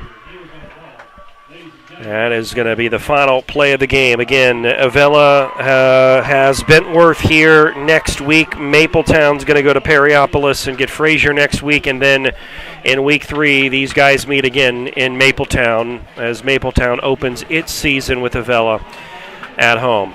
So your final score from Avella tonight, it is the Mapletown Maples 29, the Avella Eagles 12.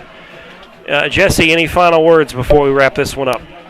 Well, a lot to be encouraged with for the Eagles, and I think one of the things that they're going to have to decide is, how do we mix in some of those big plays along with being able to run the ball all the way down the field. That's something that you talk a lot about with the Steelers last year, is that they have these 15-play drives, and it opens up the possibility of making mistakes. And the Eagles definitely did some good things, but they definitely need to add some quick strike capability in there as well to be able to capitalize on those long drives.